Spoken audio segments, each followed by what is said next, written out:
made me feel really good that you took notes though. Like, because I do that for in your house, and like the fact that somebody took notes on me, I'm like, what the fuck? Yeah, you got like 3 pages, man. So, what's up, guys? WrestleMania weekend is upon us, night 1. My name is Shane. This is sWs. My WrestleMania co-host, Tanner Bussard. And, ladies and gentlemen, I am so fucking excited, man, to have this gentleman on. I've been waiting a long time. We actually bumped his episode up a little bit. My guest and Tanner's guest today, the one and only AACW professional wrestler, the marvelous Mr. Bell, the curator himself, Jordan Bell brother, too sweet. Hello, sir. Hello, sir. Hello, sir. Hello, sir. I'm so glad to have you here. I am so glad to be here. I am so. We have a lot to talk about because we have similar interests. We do. We know some similar people. We do. Some similar circles. You know, some wrongs and injustices where it happened to me, and you know, some good things have happened to you. And we need to talk about some things. This is true. And what better platform than to do it here? Yes. I want to jump right into this. Because, man, it is WrestleMania season. So I'm going to give you one right off the bat. Let's go here. 2-part question with a 2-part answer. Your Mount Rushmore of WrestleMania wrestlers. Wait. I'm gonna pause this real fast. Okay. This is Shooting with Shane. Mm-hmm. Everyone else, like, you say, you do the shot thing. Mm-hmm. We didn't do the shot thing. Right, I'm the marvelous Mr. Bell. Are we not going to do the shot thing? Do you want to do the shot thing? I mean, I'm saying. Do you want to do the shot? I'm marvelous. Could probably take a shot. Let's take a shot. All right. We can do this. I love the fact that you called me out on that, too. Appreciate that. Cheers, brother.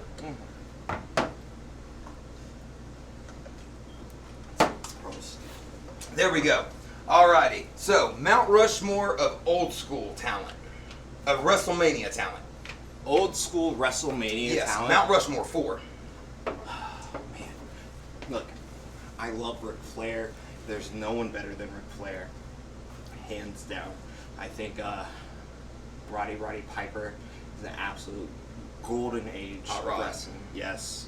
Then guys like Ron Simmons.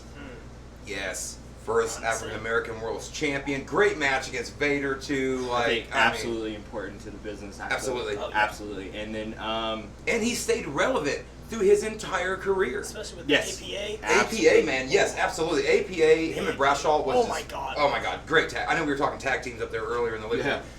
Awesome tag team. Yeah. Definitely in a top 20 list for sure. For sure. And then maybe one more old school guy.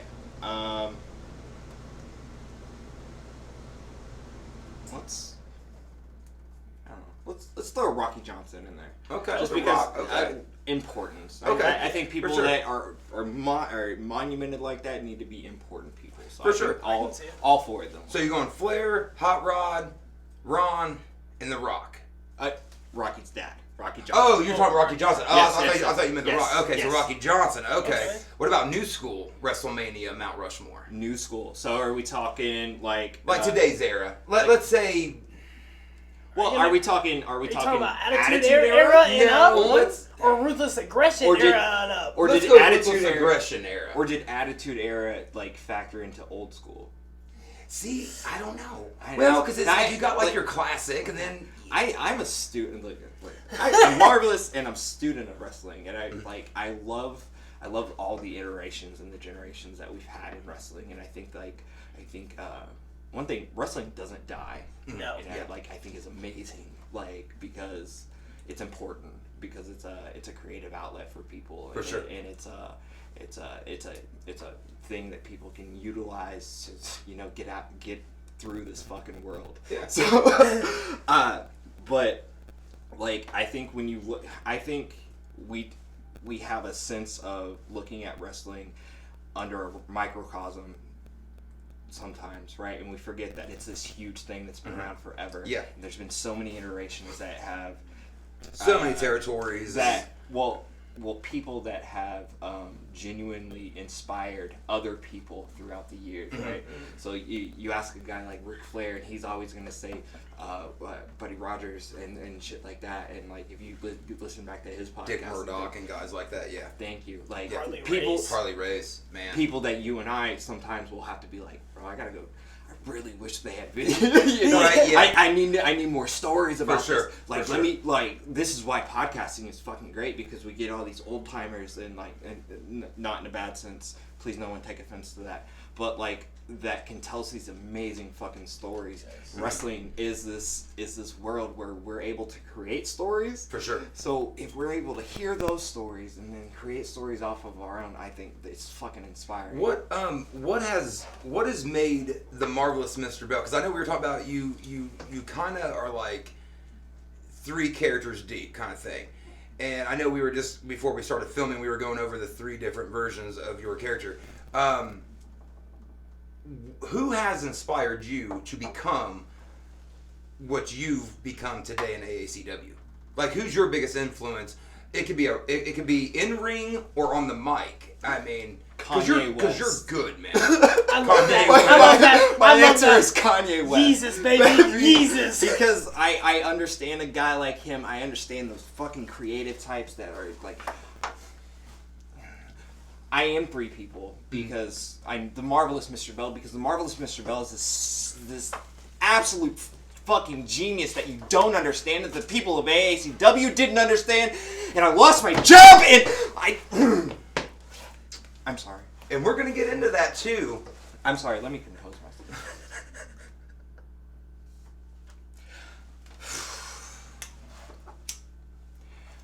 Yeah, I might be a couple different people. I try not to be. I do my best. There is a Marvelous Mr. Bell. He is a little eccentric. And then there's the curator who genuinely just cares. Although sometimes he creates a little chaos in that care. Sure, man. But, Cash for chaos. Yeah. But I don't think people understand that vision. And then there's Jordan. He's just kind of chill, and like he's been a student of everything, just watching all of this because figuring things out, watching how people talk, move, whatever. Yes, absolutely. I think I know I'm 3 different people, because but all these 3 people that make me an absolute fucking genius. So yeah, people don't understand that. People may not understand that. People might think I'm cocky for saying that, but like. No, see, like the thing is, man, like I totally get it, because doing SWS, that has become its own character now. And when I played music, I was Sly Eugene. My mother gave me the nickname Sly because I was sly like a fox as a kid. I was sneaky. And then I took my middle name, made it my last name, and boom. People were like, "Is that really your name, Sly Eugene?" Well, Sylvester, but yeah, Sylvester Eugene. I like it. And I just ran with that, man, for years. And that was a character that I played in music. You know what I mean? Like when I came home to the wife and kid, I was Shane. But on that stage, I was Sly Eugene to those people. You know what I mean? I had to turn myself up, man. Whether my knees hurt or my back hurt, or I was sick or had a cold or whatever, I had to go out there and I had to fucking perform. You know what I mean? So how many of those nights, man, getting into wrestling for you, that you went out there, because see, that's the thing about pro wrestling, man, and that's what I respect about it so much, is people don't understand this shit is real. You are putting your body on the line. You don't necessarily know if you walk through that curtain, if you're going to walk back through that curtain on your own 2 feet. Have you ever had a moment like that in a match or in your training where you're like, damn, that bump could have been worse than what it was? So I want to caveat: the Marvelous Mr. Bell is not a wrestler. Jordan is not a wrestler. I am not a wrestler. I'm a wrestling manager. The Marvelous Mr. Bell is a wrestling influencer, a person that is here for wrestling because he loves wrestling and because he can help put over wrestlers and make them magnificent. And I say that because, like,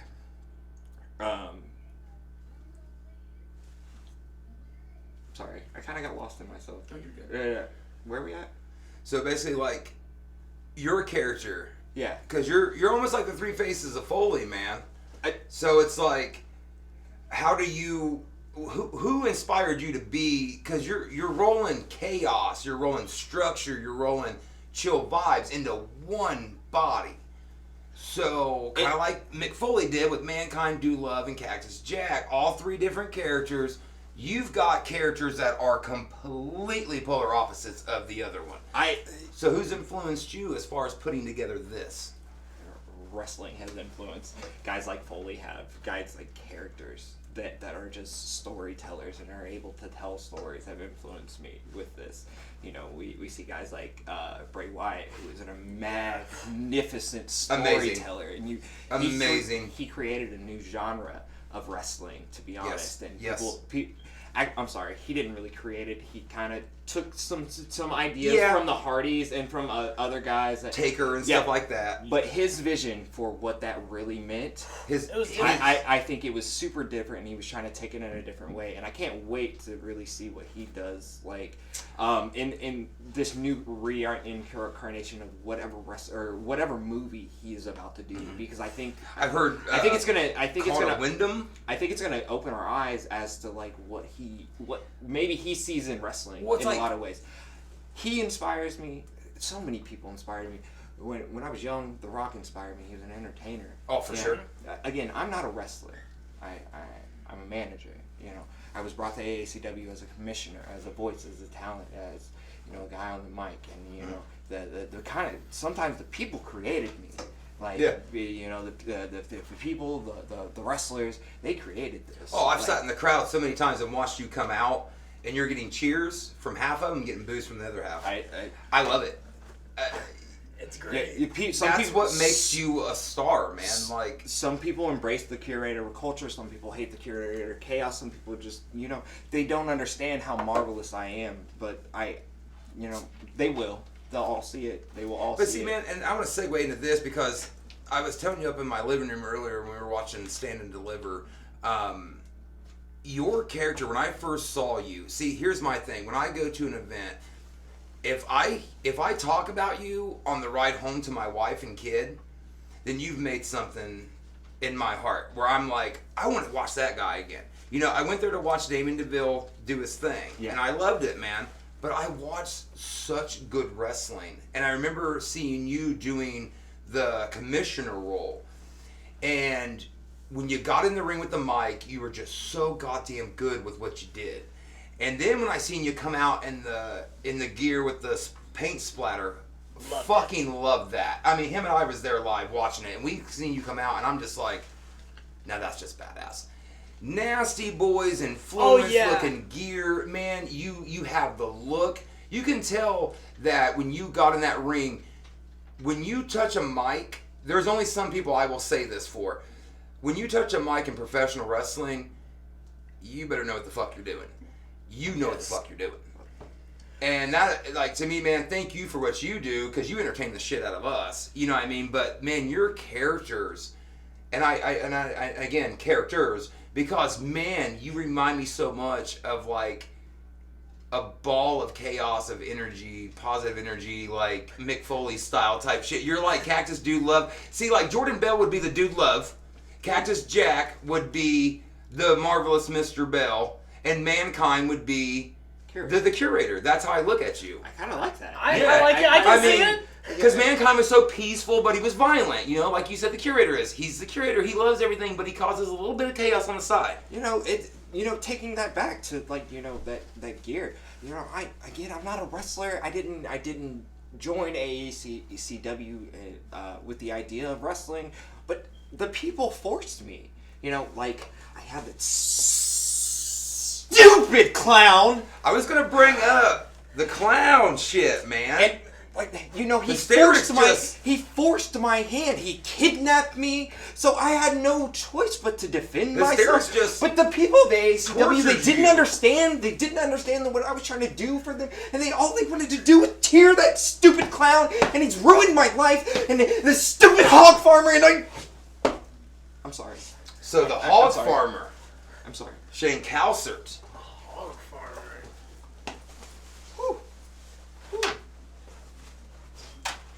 We're going to try to fully compose all the faces of Mr. Bell. I'm trying. Shane Calsert and... it's a lot. We have a lot going on. It is a lot. Shane Calsert. Yes. owner of AACW, great guy. I talk to him on a regular basis. Man, how much fun has it been working for Shane? Because he's an old school cat too, and he knows the business very well. Like I love talking to Shane. Shout out, brother G Sweet, I love you. I'll see you on the 9th. I have a surprise for you too. But I love talking to Shane because, again, like I was telling you outside when we were smoking a cigarette earlier, my brain is professional wrestling.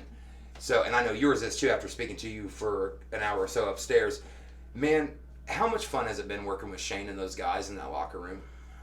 Shane, I don't tell people this, but I told you this upstairs. Like, wrestling legitimately saved Jordan's life, because it gave him an outlet to, for sure, to just get away from the bad shit that was going on in his life, like the absolute chaos that was being curated for him. So Shane, whether he knows this or not, helped to save my life, because wrestling has helped to save my life in this weird way. I love that, man, because that's real, man. That's real. You know what I mean? That's real life. And I love that when I bring people on and I get to exploit their life in a good way and they tell their story. Like I was telling you, these aren't my episodes. This episode is your episode. I understand. And I love the fact that you're able to come on, man, share your stories. And so again, thank you for, coming on, obviously. But yeah, man, Shane, he just seems like such a great guy.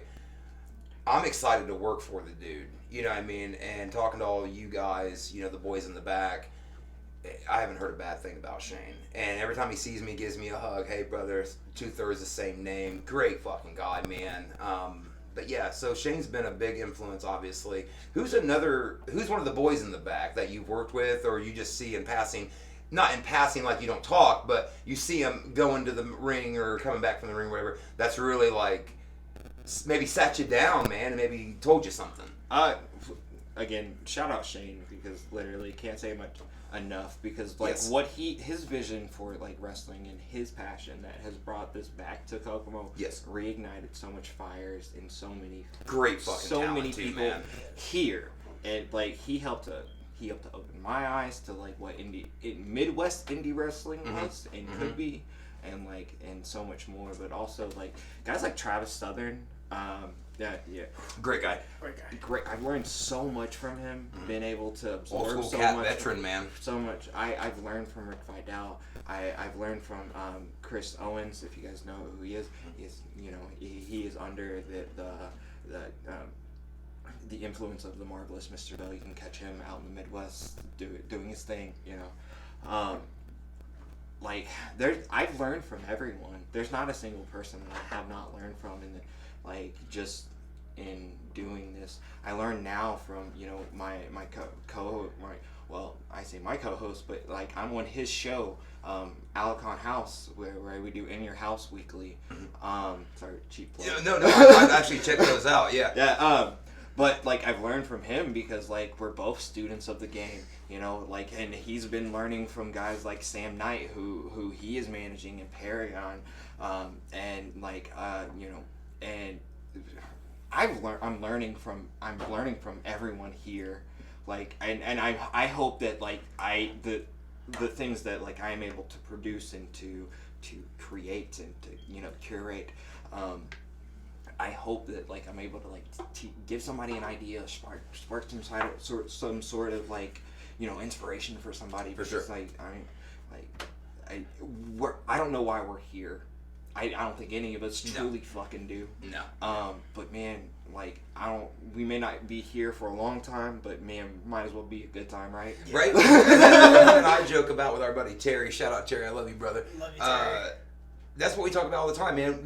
He has a bad day, I have a bad day, Terry has a bad day, but we all three go to work, and we all three stuck together from another company, and I love these guys. I went on record, this kid's like my son. If I would have had a kid at 20, this would be my kid. And him and my son Trayton get along so well. Trayton looks up to him like a big brother, and I love that. And my wife looks at him like her son.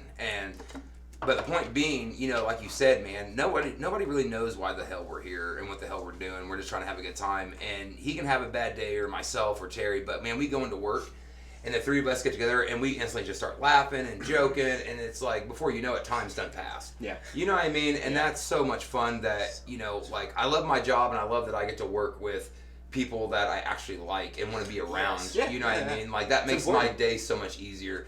And I think that's what's going to be so fun, man, about working with you and Shane and Ryan and Chad and all those guys. Definitely shout out Damian DeVille. I've learned so much from him, and he doesn't even know it. Like, because I don't get to tell. Like, honestly, I don't get to tell these guys enough, and hopefully they see it in like the things I'm trying to do. For like AACW, like this is just Jordan talking. Like, but like hopefully people see that like I really care about the business. Yeah, for sure. And more so, like, I care about this community. I care about the fucking Midwest. I care about Indiana. Yeah, for sure, man. You're proud to be that. I mean, that's how I am, too. You know what I mean? Yeah. I want to leave a legacy that Indiana wasn't some shit state. You know what I mean? Like, it's... no matter where you live, you got to make it what you got to make it. Yeah. Exactly. Like, not to keep plugging podcasts and stuff, but I also do another weekly podcast called the Kokomo Press podcast. And we have a page if you guys like to laugh at shit and like want to see some debauchery. I love the setup too. I love the setup. What's the little blow up doll thing with the mask or something on? Oh, it's Anna Faris. Okay, because the first time I saw that, it freaked me the fuck out. I'm not gonna lie. I was like, what the hell is that thing? It's an inside joke between my counterpart Jordan. Yeah. And his significant other, and so, but look, we have a mind for debauchery, and like we express it. So follow the Kokomo Press podcast, follow the Kokomo Press on Facebook, and you will see it. It is good stuff, man. It's fun. I'll watch it when I'm laying in bed. Like certain mornings, I'll like roll over and scroll through Facebook. I'll see you've posted something, or the other Jordan will post something, and because I do follow the page on Facebook, I'll see that post, and I'm like, oh, what are these guys up to today? You know what I mean? Like, you never know what we wake up doing, or exactly. like what. Because you guys do it early Sunday morning, right? So we film on Sundays. Yeah, we film early Sundays, and we put it out on Mondays, and like it. That is. The Kokomo Press podcast is a way for me to like and Jordan and for us as a page and as a growing whatever we are, because we're a force, but it's a way for us to like highlight and showcase not only people in like Kokomo, but people across the Midwest. For sure. Like where the stigma of, man, there's nothing to do here.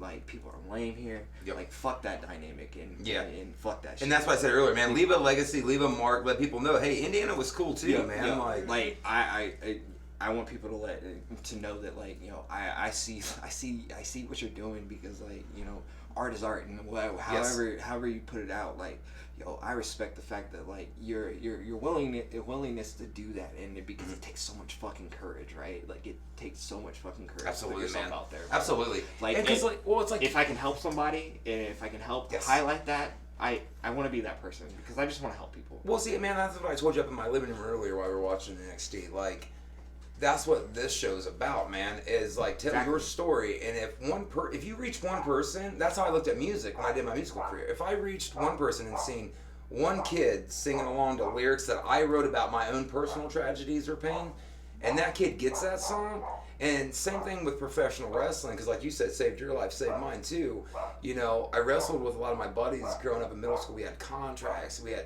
belts, I mean, we had everything, man. We had our own company, whatever. But professional wrestling and music's always went hand in hand for me, because it's like I love them both.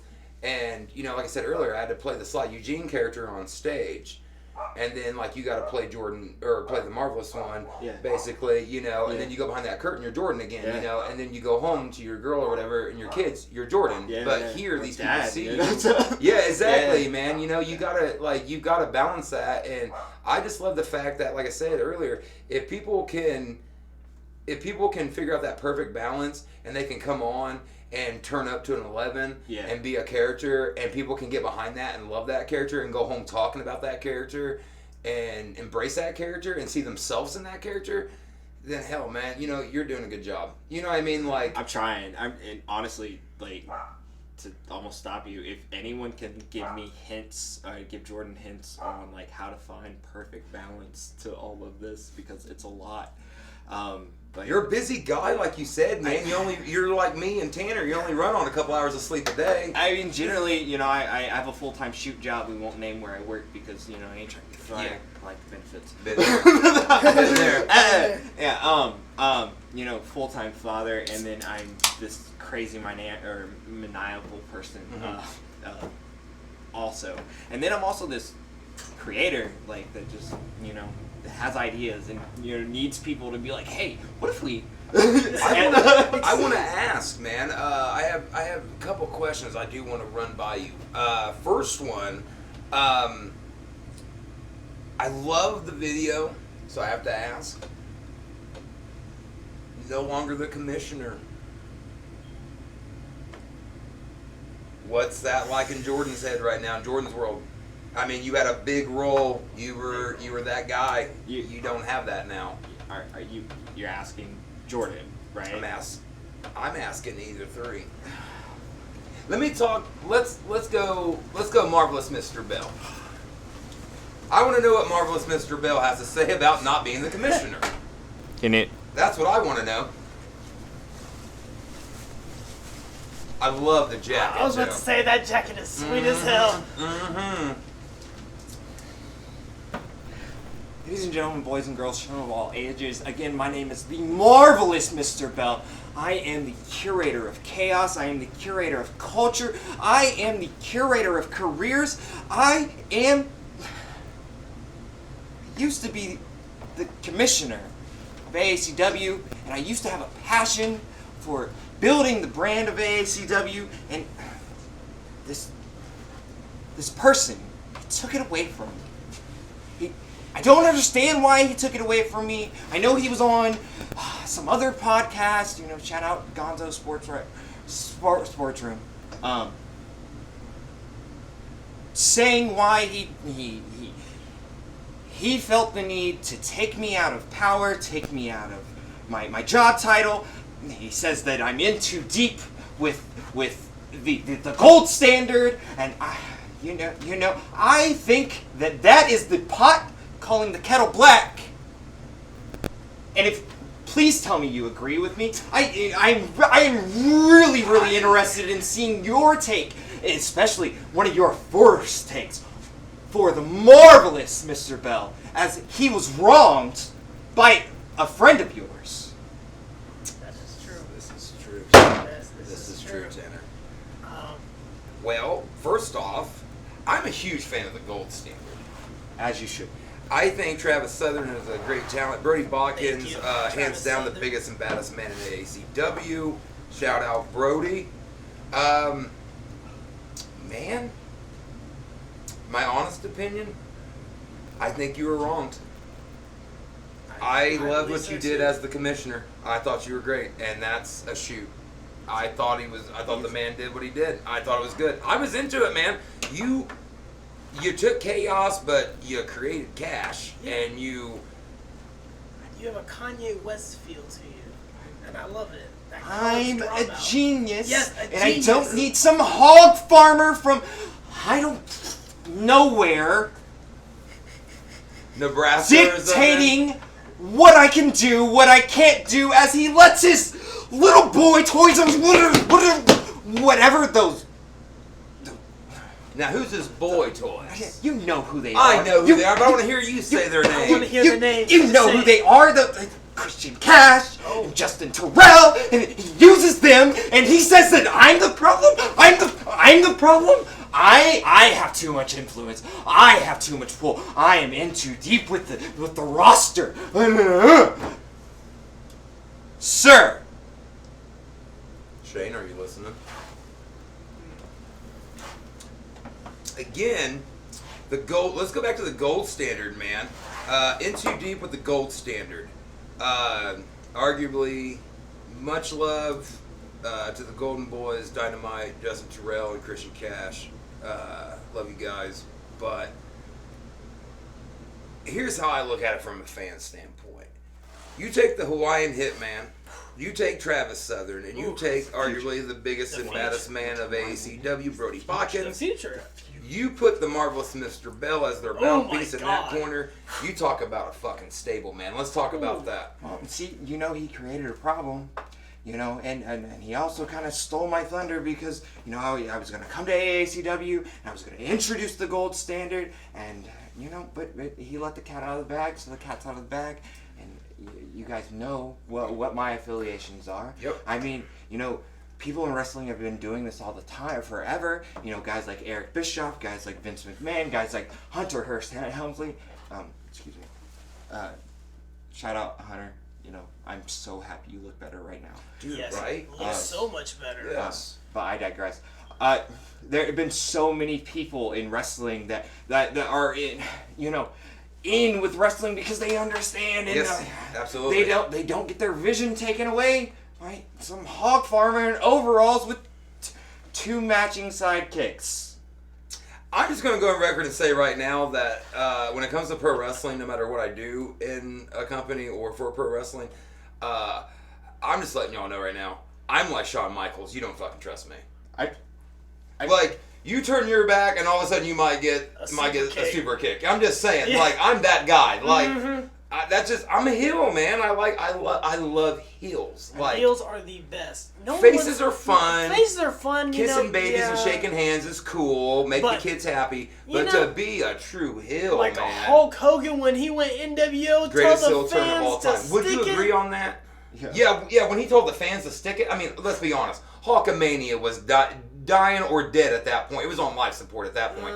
When Hogan went NWO, greatest heel turn in all of wrestling history. Would you agree? Oh, what is your biggest heel turn of all?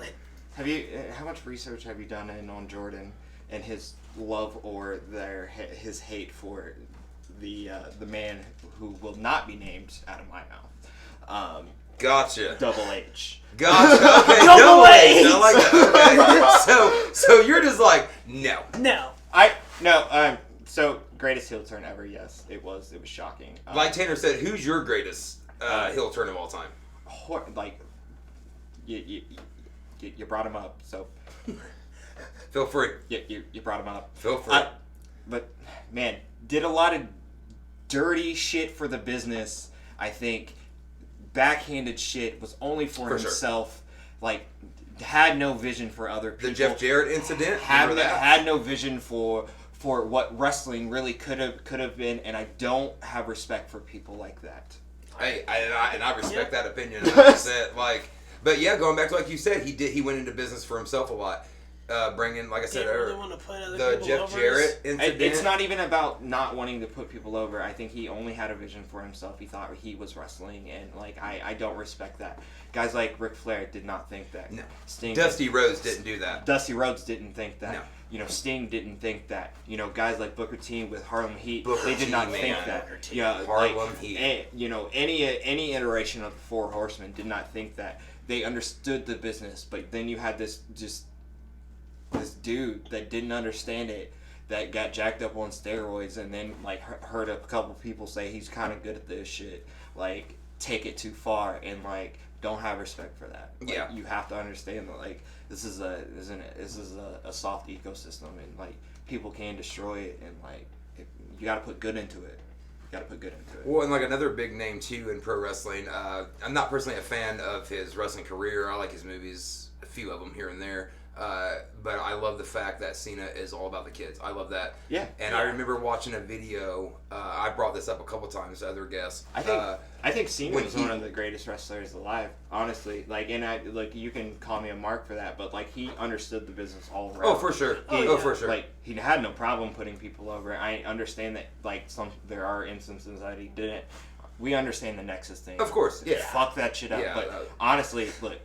I'm not gonna blame him when the whole fucking company has a track record of just mindlessly doing stupid shit. Yeah. And blowing up their own shit. I think with Cena too, though, man. Going back to that video, I brought it up a couple times as a guest on here before. There was a video of a kid who had never walked. Yeah. He was in a wheelchair, and his mom was outside with Cena, and Cena. What I loved about Cena was no matter, obviously the guy's done more Make-A-Wishes than anybody. He's the Superman, Batman of that. But the fact that this kid got out of this wheelchair and he walked about 30 feet with Cena, I bet I watched that video 40 times because I thought that was the coolest thing. Because the mom was over there crying. She's like, "Oh my God, he's never walked on his own." Blah blah blah. Here's Cena like, "Hey kid, grab my arm. I'm gonna walk with you." And man, Cena's in full gear. So this how kid, cool would it be to like have this thing that like you do, or like that kind of like, was presented to you. You were given an idea. And then you were able to build upon that idea, whether you had the influence of others, but like that idea became an idea that actually genuinely influenced others and helped them. Yeah. Like what? There's nothing better than that, and like there's nothing better than that feeling. If going back to that other guy, that preached, saying your prayers, eating your vitamins, and all that shit. Like he didn't really practice what he preached so much. True. His vitamins were steroids. And I I'm not sure who he was praying to, but after hearing some things that he said, like I don't think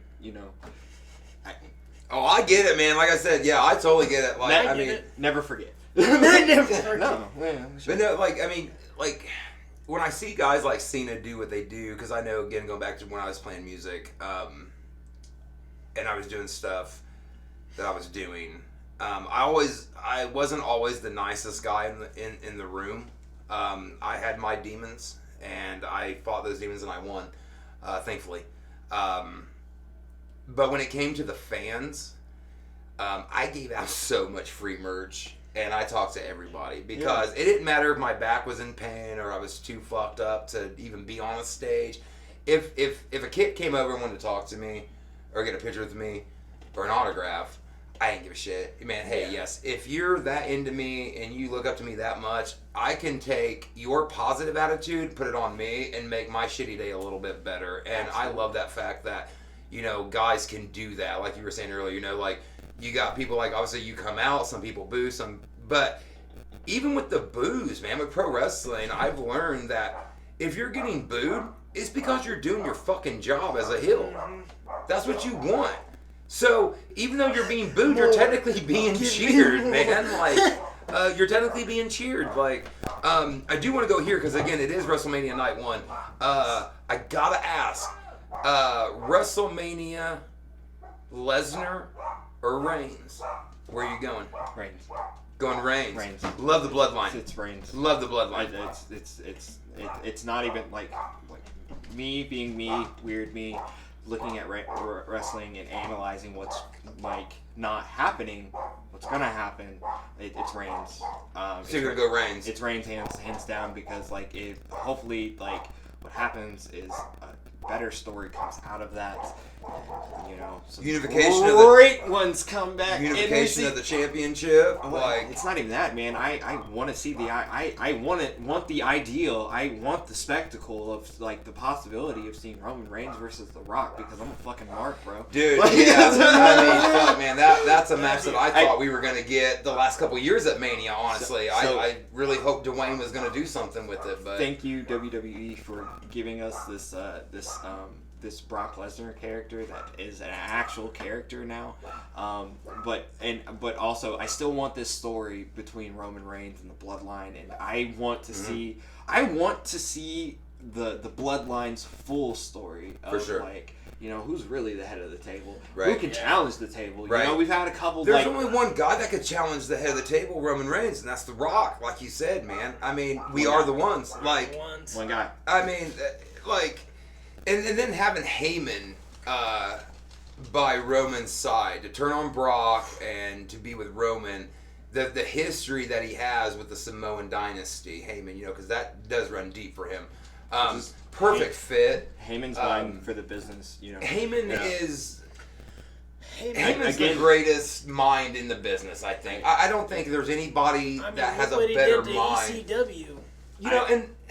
You asked earlier, like, who influenced me, and like, my goal is to be a professional wrestling manager, like across the, I want to do this across, like I have a vision I can do this across at least the 50 states, you know, but there's a bigger vision of that, but like I you know, Heyman's career and like his passion for like what he has for the business and like his vision for stories and how he formulates a story and how he builds upon what he builds upon and things like that, like he's an influence. I think too, what I love about Heyman, I remember reading articles about Heyman. They used to shoot a lot of the ECW promos in his mom's basement. Yeah. And what I love about Heyman was, and I'm proud to call myself a Heyman guy, on this sole fact alone, he took care of his group, man. Like, he couldn't always pay everyone, but he made sure that, I read interviews and articles and watched live interviews with Heyman saying, you know, I couldn't pay you, but I took you back to my mom's house and you ate food and wrestling is I fed you. Like,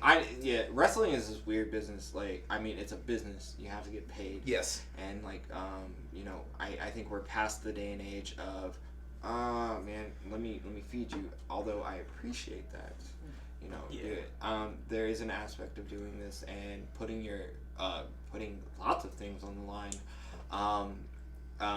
You need some sort of monetary, like, you know, suffice it, but that's not what wrestling is about as a whole.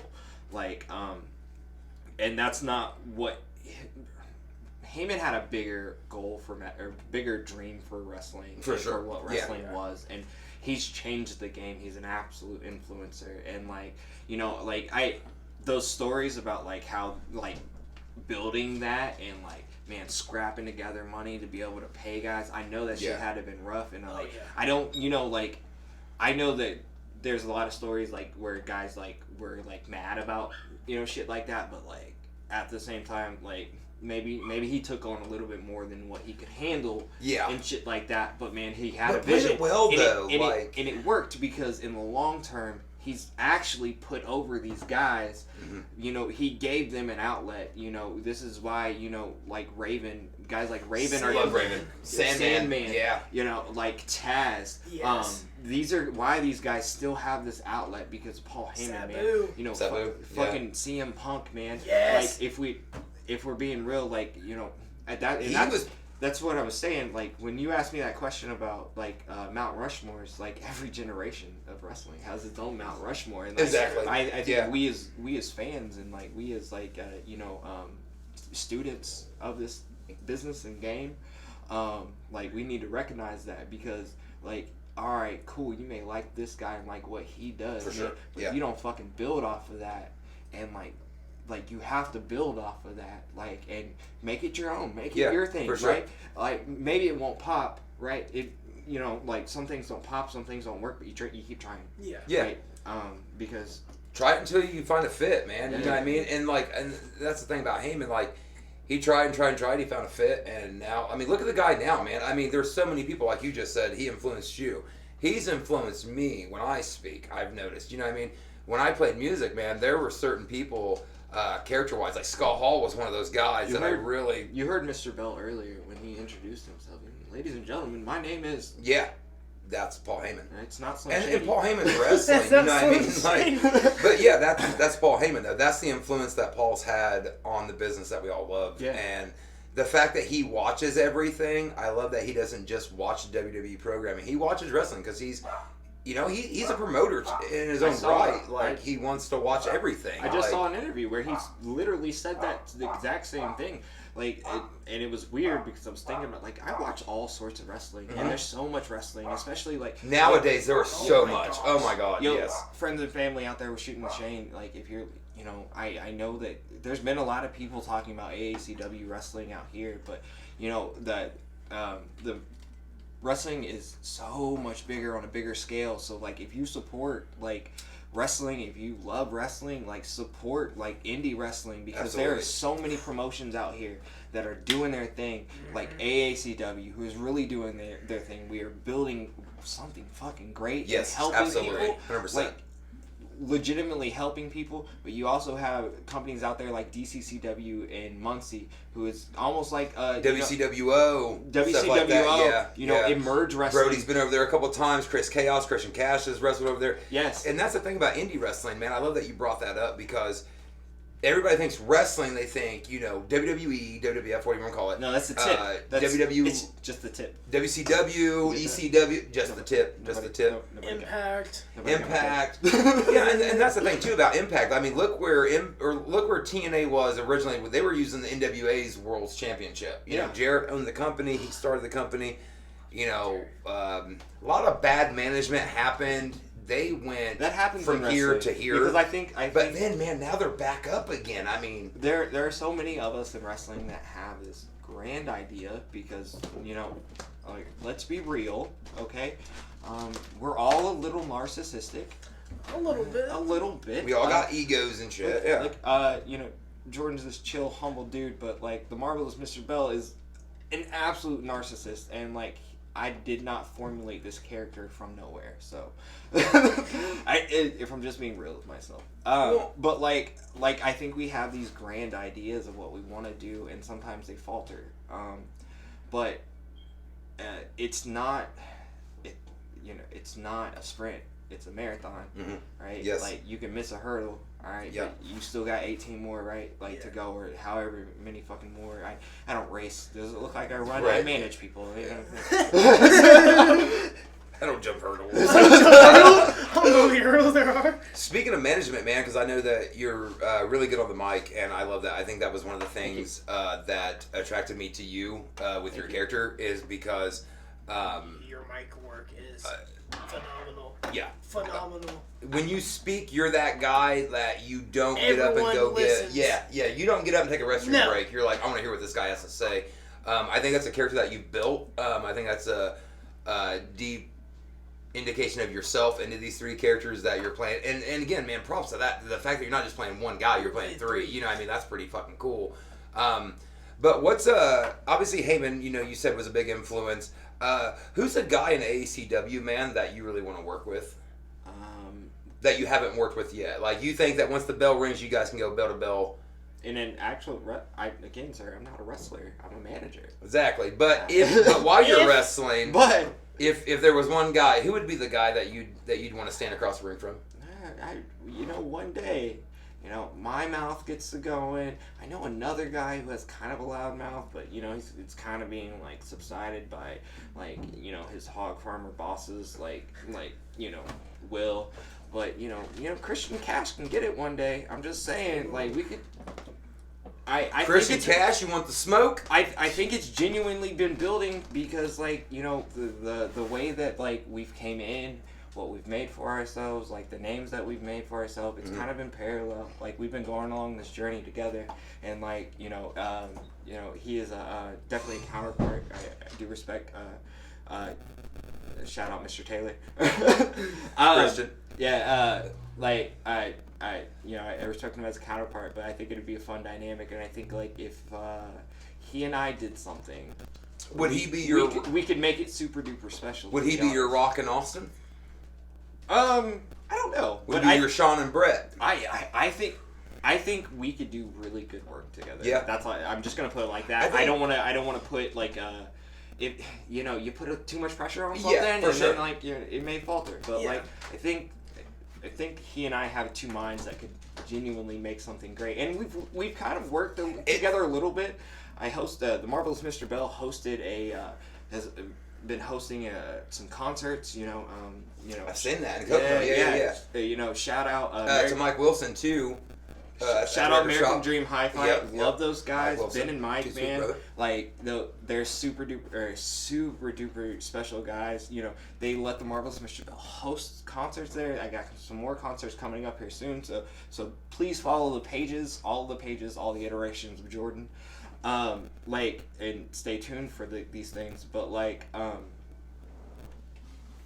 he and I, we got a chance to. I invited him to that concert that I hosted. Christian? I did. And I've held back on some footage, but I have it. I can share it one day if you guys like. But I invited Christian Cash into my collective as the curator, and what I got in return was a cash out, and there has to be a receipt one day for that. So you asked me who I work with. I still owe somebody something. Just saying. That is true. So you got the cash out. Yeah. At the show. At the show. In front of everybody. He stole my thunder. He introduced the last act, the closing act, and just made it about himself. Christian Cash is an evil, evil person. I know people think that like I'm the bad guy because I want to promote culture and I want to help curate and I know people look at me as the bad guy, but I'm not the bad guy. I'm not the bad guy. You guys have double H eyes. Double H eyes. That's gonna be a thing at work from now on, Tanner. You got the double H eyes. Like, I love it. You guys don't understand it. He was a heel. He was a heel back in '93. Do you remember that Royal Rumble? Go back and watch it. I swear to God. 93 Rumble. Yeah. I'm just saying. I just love the tagline. I love it. You got the double H eyes. Double H eyes. I just want to go on record and say I'm personally, if you don't mind, sir, I'm going to use that quite a bit. I love that. Man, you got the double H. Terry, you got the double H eyes. Yeah. Terry's got the double H eyes all the time. All the time. I'm going to use that in a whole different context. I like that. Yeah. The double H eyes. I told you guys, I'm an influencer. Do you guys not see? Are you not hearing the man? He just influenced the culture with a hashtag double H eyes. Double H eyes. I mean, it's the curator, ladies and gentlemen. Brother, let's go back to WrestleManias. Let's go to this year's, obviously, 38. Styles and Edge is a match that I'm really looking forward to. Who you going with? I want to hear your answer. I really do. Oh, man. He's a fucking edgehead like nobody's business. And I'm a Styles guy because I love Bullet But Club. I did love AJ Styles. Do you like Blue Edge? You like Blue Edge right now? Yeah, I like it. Yeah, no, you don't. Yes, I do. I heard that. I do. Yeah, I like it. Listen. He's changing his character lately, too. I do like the theme song, though. I like the change. You was rocking that at work. Hell yeah. All right. I'm going to use the bathroom while you all talk here. You kind of dig this, right? Like, I don't love the character that Edge is doing, but I understand it. I cannot wait for this match because I don't even think they really needed a build. I just want to see it. Yes. But man, I can't wait to see AJ Styles come out of this with a win. Because I cannot wait to see AJ Styles come out of this with a win. Yeah, I put that there for you. Well, Tanner, you heard it here first on Shoot with Shane. It looks like like the marvelous one is going with Styles. I gotta go Styles, man. Well, since you guys are both going Styles, I'm gonna be the odd one out, and I'm gonna pick Edge, my boy. You're gonna be sad. No, I'm not, because he's gonna win. No, you're gonna be blue. He's hitting the Pele kick. He's hitting the phenomenal forearm. Hell, he might end it. No, he's not gonna bring the Styles class. He might end it with the not a calf crusher. With a calf killer, man. Yeah. He might lock them old legs up in that calf killer, and it might be game over. That's how I see this ending. Maybe he'll bring back the spinal tap. It is Mania. His Styles has not done the spinal tap that I've seen personally since fucking TNA. Yeah. So that's a move that it's like that's the thing. It's such a dangerous maneuver. It's like, well, I mean, what a maneuver! That's Vince McMahon, by the way. But, shout out commentary. Dude. Oh yeah, commentary. Love Vince on commentary, man. I remember the first time he got in the ring, he was wearing that all black. He was in jeans and combat boots. He had the denim jacket with the Roll His Ward logo, and Austin said, "Fuck you." Drink a beer and a stunner. And Vince McMahon, the character Mr. McMahon, was created on that. I want to go here. Speaking of Vince, the man. I know he answers to a lot of people too. Yes, just because you're the owner of something does not necessarily mean you're not in bed with other people, because you're always going to be. I get that, but I personally love Vince McMahon. I love the character Mr. McMahon. The fucking dude was jacked, taking on guys like Triple H in a street fight at Armageddon, and that was one of the best Vince McMahon matches of all time. Broke his fucking tailbone, in the first match against Austin at St. Valentine's Day Massacre in the cage match, the night where Paul White debuted. Yeah. The guy broke his tailbone 5 minutes in, and they're like, you got to go back. And he's like, no, the fans want this, and I'm going to give it to them. And every time I seen the man take a bump on his ass, I'm like, oh my God, how bad does that hurt this man right now? That's a broken fucking tailbone. When he slid in the ring for the 2004 Royal Rumble, yo, that's impressive. Like he said on quads. Yo, like he said on McAfee, that is impressive. How it's hard to tear a quad like that. Like, you tore 2 at one time. You were going exactly. Like, and he kept going hard. Like, he was just like, I'm fine. It is what it is. You know what it is? He was sitting back there in Gorilla, right? Like, and then, like... He got the headset on, probably. Got the headset on. What the hell? He saw what was happening. His legs were dead, and he went full fucking sprint. What? Like, and... Like, it's Royal Rumble, so it's extra long entryway, It's one of the right? 4 corner posts of pay-per-views. Right, so you got one of the longest entryways, short of Mania's, right? Oh my God, Mania's huge. Yeah, I know. Oh So, like, he's going full sprint. Man, like, no wonder he tore his shit. He needed to stretch before he was doing this. Like, I'm just saying, Vince McMahon, shout out Vince McMahon. Yeah. Absolute genius. Yes. He is the genius. I don't care how many of you marks hate on him or don't understand him or don't understand. Oh man, don't understand. But look what he's doing right now. Yeah, he fucking does, man. You see what he's doing? Like he look at him right now with Austin Theory.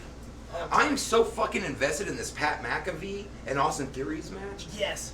Because of Vince. Yeah. Because this is Vince's boy, Austin Theory, and he's putting this fucking young kid over. By the way, Austin Theory, when he was with Johnny Gargano and Candice LeRae in The Way, fucking loved him as the dumb brother. He just didn't really know what was going on. But look at him now. I love the selfie shit. He whoops your ass and takes a selfie with you, and he posts it on his actual fucking pages. Like, shout out Austin Theory, former In Your House podcast guest. He's getting a chance, right? Yes. Getting an absolute chance. And Vince is doing that, and if Vince gets in the ring, need to be on screen. Now, I've always heard that if Vince puts you over, it's because you're over. Yeah. It's time. You know what I mean? Vince only really got in the ring with a handful of people: Hogan, Flair, Punk, Brett, Austin. Vince is a guy, I think, and people don't understand that. Vince is a guy that is like, hey, I got this idea. Let me see what you can do with it. Like, run with it. Make it your thing. Mm-hmm. All right, we have these points. We want you to do these things, but run with this. Make this your thing. You have to get yourself over whatever yourself is, man. Yes. I was put into a commissioner role. I'm not supposed to be a main attraction to the show. I am not. I'm not supposed to be a highlight. They gave me a mic. They said, "Hey, will you introduce people? Will you introduce the show? Will you help get the show started?" And look at me now. In some full circle way, it's really cool to have you sitting here at this table because, obviously the cat's out of the bag, like you said earlier. It's not a big secret that I'm branded by AACW now. Yeah. And I'm very humble. Thank you, Shane. Thank you, Travis and Justin, and obviously Mr. Bell, and all you guys in the back to welcome me in with open arms. You guys have been awesome. But with that being said, I feel like the role that you were doing, I feel like Shane's put me in that now because I feel but dude, here's the thing. I have such big fucking shoes to fill. No, but see, I do to myself though because I see what I'm doing as far as interviews and commentary. And like you said, you were the guy that hyped the show up, and you weren't supposed to be an attraction, but you became an attraction. You have a voice, and you use it, and you're good at it. I have a voice, and I use it, and I'm good at it. Yes, you are. So when I come in to this role of commentary with Leonard Pigg, shout out my commentary partner, Too Sweet Brother, and to do these interviews, man. Like I told Shane, I'm just gonna be like the Pat McAfee of AACW because I'm that guy. I'm a hype guy, and I feel like that's how you are. You're a fan. You're a fan of wrestling. Yeah. I see you as an obvious historian. And you can take you can see something and say, oh man, I can take that back to this is what these two guys. See, that's what you've done. That's what. Well, in it. I think you do a better job of that, to be honest. I'm humbled to have you even sit here, man, honestly. like I said, it's huge shoes to fill for me. I really do feel like I'm stepping into a role that, you did a role, now you're moving on to something bigger and better. And now I'm coming in as the new guy of the roster, and I've got to look at you for inspiration in a way and be like, I got to compete with this guy now. And that's a huge compliment, man, because like I said, I talked about you a lot on my way home that night when I first saw you, because I was like, this guy's a fucking character. This is great shit right here. Thank you. You were phenomenal, man. Like, I was into your work. So now, like I said, going back, man, it's like me, I'm like, shit, man, I'm the new guy on the boat, man. I got to sink or swim kind of thing, you know what I mean? And man, I've been going over things in my mind and just watching some of your stuff, going back, watch some of your stuff on YouTube for AACW, watching your personal promos and things like that. I still love that stuff to this day. But yeah, man, I'm really just trying to, like, in a way, like, make you proud in a way, I think, because it's kind of like, oh man, if I can just come in and do what he did and do it half as good, then shit, I'm doing a good job. Bro, I am just like writing my own love letter to wrestling. I just want to see yours. Like, yeah, you don't owe me shit. Yeah. Because honestly, I ain't shit. I've been told that enough, and honestly, it's kind of fueled me. But yeah. Bro, I know you can do shit because I've been watching you. Yeah. And I definitely appreciate it. Been a fan of Shootin with Shane for a while. I wanted to be on the first season because I saw the vision and stuff. But this is how things worked out, and it actually worked out really well because we're here. It's WrestleMania. And your weekend. Episode got moved up for a reason, bro. I think it's WrestleMania weekend. I think it was man. curated karma of some sort. Yeah. It worked out. It's WrestleMania. Because I think I had you set for later in the year. Yeah. For a late episode, and then I had a cancellation, and you're like, hey, if there's ever a cancellation, let me know. I want to come on sooner if possible. As soon as I got the cancellation, I was sitting around with my steps over there smoking a cigarette after work, and I texted you, and I was like, hey, man. Yeah. April 2nd, you want to do it? And then had no fucking idea that WrestleMania was on April 2nd. Right. You know what I mean? So it was just... I wasn't tracking that then either. Yeah, me either. But it worked out. And then also, it worked out because AACW next week, Yes. It will be... at the Carver Center. Kids are back. Yeah, they're back. I feel like, I've done a lot to help with this, right? Even though my job got taken away, but I'm super excited. I cannot wait for next week. I cannot wait for the chaos that actually I'm allowed to just, do, right? I can curate so much chaos because I don't have to worry. I don't have to worry about how the show's going now. You're not in power, I don't so have it's to. not on my I back don't have anymore. to. Maybe this is a good thing. Maybe this is a good thing. Maybe you're going to lessen my load because I'm already a busy man. Because your curator, he's an influencer, as he's been saying. He's here for the people. Managing the likes of Christopher the Alpha Athlete Owens and a vast plenty of others to come, all managing the gold standard with the likes of Travis Southern, Brody Botkins, the Hawaiian Hitman. Yes, sir. One of my favorite wrestlers in AACW, Travis Southern. Maybe that hog farmer did me a favor. Maybe he did me a favor because I am a busy man. I am a podcast saboteur. Hosting two of my own, as I've already realized, and taking time to be on podcasts like this, who I really have appreciated and learned and that's the thing too, man. Got a lot from. But maybe I'm a busy, or maybe that's a good thing that I've lost this power. I can focus on other thing, and I can curate absolute chaos. Yeah. And who's gonna do anything about it? I'm honestly stoked. Nobody. I'm honestly stoked to see what the Marvelous Mr. Bell does when you officially hook up with the gold standard, because the gold standard to me, like I said, Travis, Brody, and Hawaiian Hitman.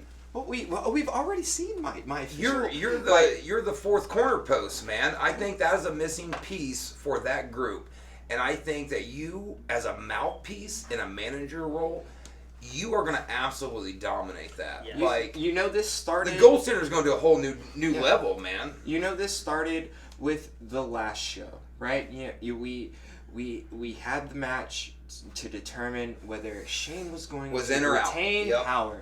Right? And, again, I was let go because my affiliation with the gold standard as I You're on Team Travis. well, they needed a person. I wanted to make it fair, Right. because, I want wrestling. Because you're a wrestling good guy. Wrestling is a pure thing, man. And if you don't allow fairness and there isn't equality and things like that, then it's not pure anymore. And then people are not gonna love it. And that's all I'm trying to do. And I really wish that people just understood, how much the curator actually cares. He's a good guy. He's That's a good the thing guy. that you guys don't He's understand. not The a man bad is guy. trying to do what's best for professional wrestling. He's trying to make change. Yes, change is good. Change Don't is be good. afraid of change. You The can't man have has the done same- what he's done. He picks up a mic, you listen to him. Why? Because he's good at what he does. I personally think that you and the gold standard... I'm more than good. I am marvelous. Marvelous, Marvelous. Mr. Bell. I think you're going to do great things, man, with the gold standard. I really do. I am so damn stoked to see... does it feel like... I don't know, maybe because it's my first show with you guys officially. Obviously, I've been there for a lot of them. But maybe it's coming off of WrestleMania weekend. I don't know. Maybe it's the dub name, AACW, the kids are back. I don't know. But there was a feeling in the air for April 9th. I think Great things are coming April 9th. I am so fucking stoked. Only 3 official matches have been announced. All 3 are fire matches. I am so ready for April 9th. great things are coming for AACW, and in the future. I think that this is like you said, that this is a feeling because recreating a spark that was there, and there's a lot of unfinished business. Yes. There's so much unfinished business as what we've seen over the past over the summer, with everyone involved, and some of these things really need to come to a head For sure. so that AACW can continue to grow. And that's what I love about build. AACW, man. You guys do great storytelling for an indie company. Great fucking storytelling. Oh yeah. What we're gonna do next week, and my affiliation with the Gold Standard, my influence on the Gold Standard is going to bring those bad boys of wrestling tag team championships back to the Gold Standard, where they rightfully belong. I will be there in You got Brody my already. absolute capacity. I may even post up my curator's corner. You may come visit. See my art collection. See everything that makes me marvelous. You never know what you'll see at an AACW show, but you will be entertained, and I cannot wait to entertain in the most marvelous way that I can. April 9th at the Carver Community Center, Kokomo, Indiana. Doors open at 6:30. Show starts at 7. And I love the fact that it's at the Carver Community Center now because bigger roof, bigger ceiling. It feels like it feels fitting. It feels indie wrestling It does. fitting. Yes. Yeah, it really That does. gives a good feel to it now. So I'm excited to see the setup. I'm excited to see the ring again. I'm excited to see how it all unfolds, man. I can't wait for all the boys to really take hold and grasp onto this opportunity that we have, and to make it the best thing possible. We're coming into the home stretch of the show. It's a week away. Get as many people come to AACW. Dude, absolutely. Yes. And we need to pack that Carver Community Center Absolutely. as much as we can. Because that's the thing, man. It's kid friendly. Intermission's awesome. Always good snacks and stuff. Absolutely. Great talent, man. That's Great the thing. talent. Great storytelling. I love indie wrestling, but I love indie wrestling even more when they have good storylines. And there's a beginning, and there's a middle, and there's an ending. You guys do that. You know what I mean? And I love that because some promotions are like, we're going to throw this guy against this guy. We really don't have no build to the match, but hey, here's this guy and this guy. You guys actually build it, man, and I love that AACW does that. I mean, great company, man. I don't have anything bad to say about them. So, way back when Shane Calsort gave Jordan an opportunity, and we ran with it from there, and you can't appreciate that man enough for it. Having this vision and wanting to do this and wanting to try this thing and giving people an opportunity to do this, right? He's doing great things. Yeah. AACW is doing great things. Definitely shout out to Shane Calsert. For sure. And not necessarily that stupid hog farmer, but Shane, you're alright. Shane, you're good. Yeah, You're good. Yeah. But I can't wait. We have an opportunity. We have an opportunity to show up, show out, and just to show off. You know, we will entertain. You know, young, old, everyone. Shit. You know, look at me. You could just sit there and watch me for 2 hours, and I'll entertain the fuck out of you. He will. Give me a ticket. It's the truth, though. So I mean, you know, come, show up, show out. Like, we're gonna have a good time. Like, and like it's a lot of people putting a lot of passion into something and like presenting it to you. So like hopefully you can reciprocate it. Hopefully like everything goes well. Yeah, I think it's what I love about it the most is you use the word passion, and that's exactly what it is. It's raw passion. Yeah, it's real, man. I mean, you guys are going out there. I remember I brought this up a couple times. I remember sitting in the second row on the far side of the old building, and I seen. Shout out Alliance Event Center. That place none of this awesome, stuff would have man. really been possible without, you know, Dave and, you know, like the help that he gave. And, you know, it's a business. And the comic shop, toy shop right around the corner right there. Like literally around the corner from the bathroom. Like, and I mean, we understand like why we have to move on from that building. There's limitations from it.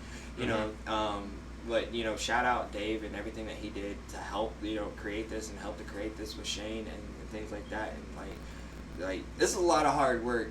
It's like sometimes people don't understand. And I think sometimes people look at like if you're not into wrestling and shit like that, like people look at it like, what the hell are these dudes doing? Right? Yeah, they're in their underwear wrestling each other. Yeah, you know. But I don't know. It just kind of goes back to like it's more than wrestling. It is, man. It's a passion that you love and you want to do that. You want to entertain. Yeah. Well, like I said, it's kind of going back to, like I was saying with, like, Johnny Crisis. I remember sitting in that second row on the far side of the building, and Johnny went for a tope against Rick Vital, and his kick pad caught the top rope, and he almost scorpioned himself. And I remember popping up, and I'm like, oh, my fucking God. What is this? And, then, you know, it's concrete, man. You ain't landing on a fucking trampoline. It's concrete. The guy gets back up, does a few moves with Rick. The match, you know, Rick broke character for a quick second to check on him. I respected the hell out of that because I know how close those two guys are. Then Johnny gets back in there, man. Andy goes back in, and he does another tope, and he gets it. And I remember asking him, I'm like, how fucking freaky was that, man, to fall flat on your face because a malfunction, your kick pad caught the top rope, and it forced you down. And then you go back in and you do it again, and you get it. But he said, man, I did it for the fans more than anything, but I wanted to do it because I know I could do it. You got to respect that. Like Johnny Crisis is one of those dudes. I didn't mention him earlier, but man, he's a stable of AACW. And great Eternal Excellence champion. Absolutely. Last time we saw Johnny, he took the boots off. He walked out of the ring. And hopefully we'll see it back. Hopefully. But like he's one of those guys, man. I've learned so much, and like you know, I've had conversations with him. You know, we had interaction, but man, I've learned so much just by. I am a watcher. Like you observe. I'm a sponge. Yeah, for sure. I cannot help it. That's who I am. But like, just you know, he's one of those guys. He always like what caught my eye is that Johnny always walked in and he was cool, calm. Like it's just business. He knew what he was about to do. He was gonna get it done and go. Like if I could adapt myself more, I want to be more like him in that way because man, like I remember going to shows and being out in the parking lot talking to Ryan DeVille, and then seeing Andy come up, Crisis, and you know Ryan and I, you know we've been boys for a long time, man. We went to school, middle school and shit together, but so it's like the communication there is like it's just give and take, you know what I mean? It's back and forth like it is here. With Johnny going back to what, like you said with Andy, man, the dude he gets to the building. He's so cool, and he's in the zone because I'll go up and, you know, he'll be smoking a cigarette and he's pacing in the parking lot. And I'll just go up and be like, what up, man, you know, do the handshake, whatever. And he's just like, man, bro, I'm just in it. Yeah. You know, he's just pacing back and forth. Like, there might be like 8 people having a conversation and you'll look by and Johnny's like gone and he's on the other side of the parking lot just walking back and forth. Because the guy's brain, again, he's so in tune of like what he wants to do, and the run with the EE Championship was amazing. Yes.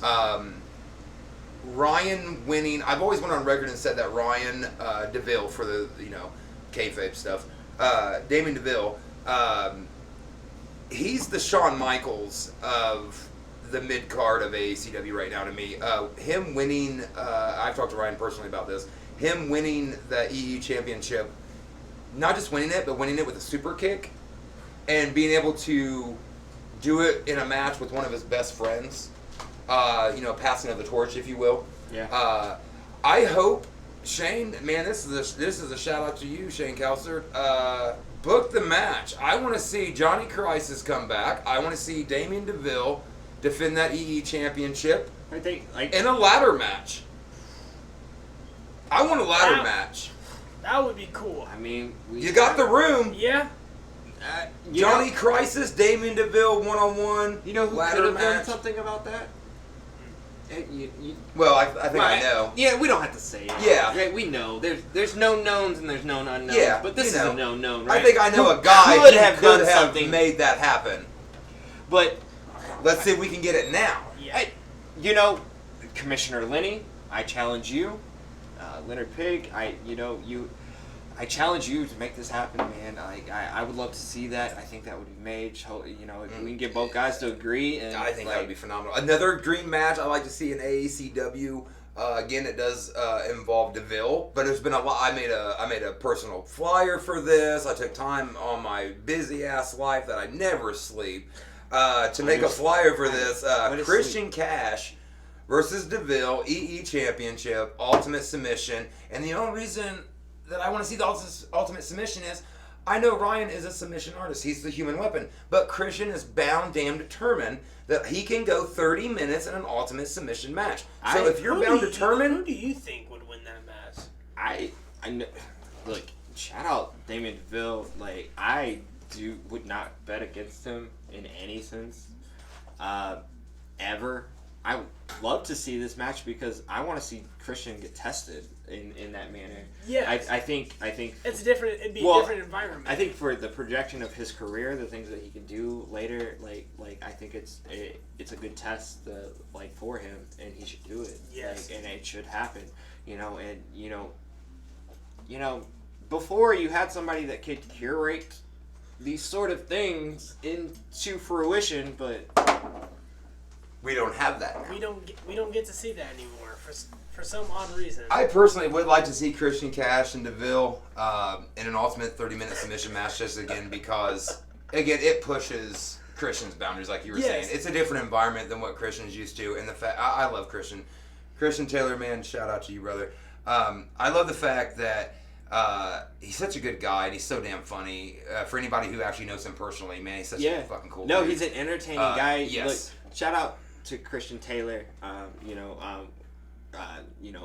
the man on Canary Currency, wrestler for AACW. Lenny's on that too. I am on that. I appear on that. Oh, you're on there too. So I did not know that. I give you another marvelous reason to see Watch it. Yeah, I did not know you were on there. Yeah, I don't necessarily have a huge role in it, but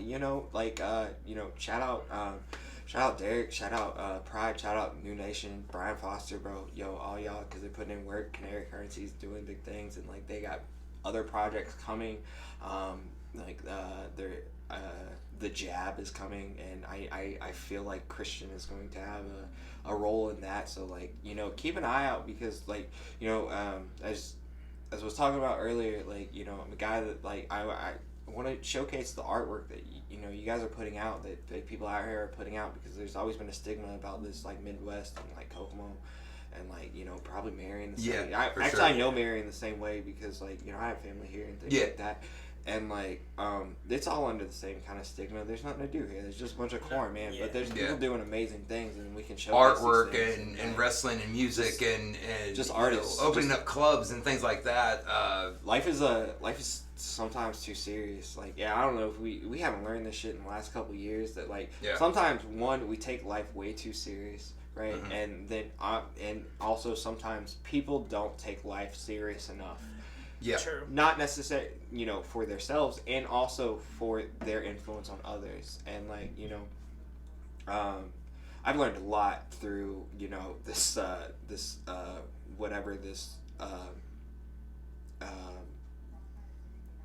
Matrix simulation that we went through the last few years is. Learned a fucking weird, lot. man. It was weird. and I feel like life is like way too short, man. So like, Yes. Like we were saying, go back to what we were saying earlier, man. Just find a reason to get up every day and be thankful that you're still breathing. Yeah. And Smile every day. smile, man. Just you know. And like my big thing is, I never go into a place and if I see somebody in a bad mood or something like that, because I know we all have our demons and stuff. I know I have a lot of my own, and I struggle with a lot of different things in life. And I've always just tried to put myself out there and be a nice person to people, hold a door, say thank you, yes ma'am, no sir, whatever, you know, because you don't know what, if someone's dealing with an issue in their life that you don't know anything about because you don't know that person, they're a stranger to you, if they come off rude, maybe they're just having a really shitty day. Don't be that guy or girl that sends them over the edge. Yeah. You know what I mean? Like, because everybody, you know, everybody has, and this is real, man. This is a shoot. Everybody has, you know, issues and stuff. And I know we were all talking earlier. Just be nice, man. Just be kind to people. You know what I mean? That's the best advice I can give anybody. Like, that's the vibe. Hold a door, man. Say thank you. Say please. Smile at somebody, say man. Hi. Yeah. How are you doing? You don't know what people's dealing with in their personal life. And I just never wanted to be that guy that sent somebody over the edge, man. I know that, like, so like, some people have a bad stigma of what social media is, right? Like, and I've kind of learned that, like, it's not this bad thing. It's a toxic thing. Mm-hmm. To be honest, wrestling is a toxic thing. And if you let it be, it's like, you know, anything is toxic if you let it be. You know, this is toxic and I let it be toxic. Yeah. This is toxic. That's toxic. Yeah. But, like, so, like, you don't have, like, you can do simple things for people, like, that, like, they will appreciate and they will understand that, hey, yo, this dude gets it. Yeah. You know, you can do simple things like react to, you know, somebody's artwork. Share their artwork when they post it. I'm not talking about people's podcasts. I'm not talking about people's, like, you know, side businesses and side hustles, which, if you support people, if you are a true friend of them, like, you should support, you should share their stuff, you should, you know, you should help them as much as you can. It's not your job. Don't make it your job unless you want it to be your job. Yeah. But be prepared if you make it your job for the responsibilities that comes with that. Because I think we've all put ourselves in a role where you go up and beyond. I carry too much, I think. At least I do. I helped to run a I helped to run a very very popular, I guess, page around this area. We're known for our satire. We're known for messing with people. We're known for those things. I got into that kind of just by, like, you know, kicking it with a buddy, right? And this was kind of the ideas that formulated. Jordan. Yeah. Like Jordan. Yeah. He's my brother, bro. Like, basically, like, I'm so happy I met him because he genuinely helped save my life too. Because he saw character in me that I didn't think I have. So like just, you know. That's my brother, like, and, like, I can't thank him enough for that, but, like, you know, when you take on these things, like, for things, know that it is a lot, you know, people's passion can't, like, if you want it to, it can become your job. You don't have to, but, man, if you're really supporting your friends, if you're really supporting these people that are, like doing this stuff, creating these things, and creating these things from, like, nothing, right, like, you know, your wrestling storylines, they don't come from anything, except for up here, you know, like, you know, artwork, it starts up here, right? Mm-hmm. Like, music, it starts up here, like, and, like I said, we're kind of narcissists in that way as creators, but, like, you know, I don't, it's not a bad thing because we put it out there because we really want other people to enjoy it, to relate, to understand, like why we have the passion that we have for the things that we have, or, like, you know, to, like, help you say, hey, it's okay. I know this fucking world's hard because mental health is a thing, and, like, you know, and it's more and more because more and more people are feeling more comfortable to come out. And we realize it's real, and, like, you know, that it's not just you living in your head over there by yourself and nobody gets it. You know, someone else is I out live in there. my head too. And, like, you but know, there's somebody out there that you can I'm call a crazy on person or if you talk haven't to. understood. Like, I'm 3 fucking people. Do you understand that? Like, I live 2 people in my mind. You know what I mean? So I get the, you know, that's it, man. Because Like, you can ask him. Like, you can ask him. He's seen me go into the character. I started calling it a character, I guess.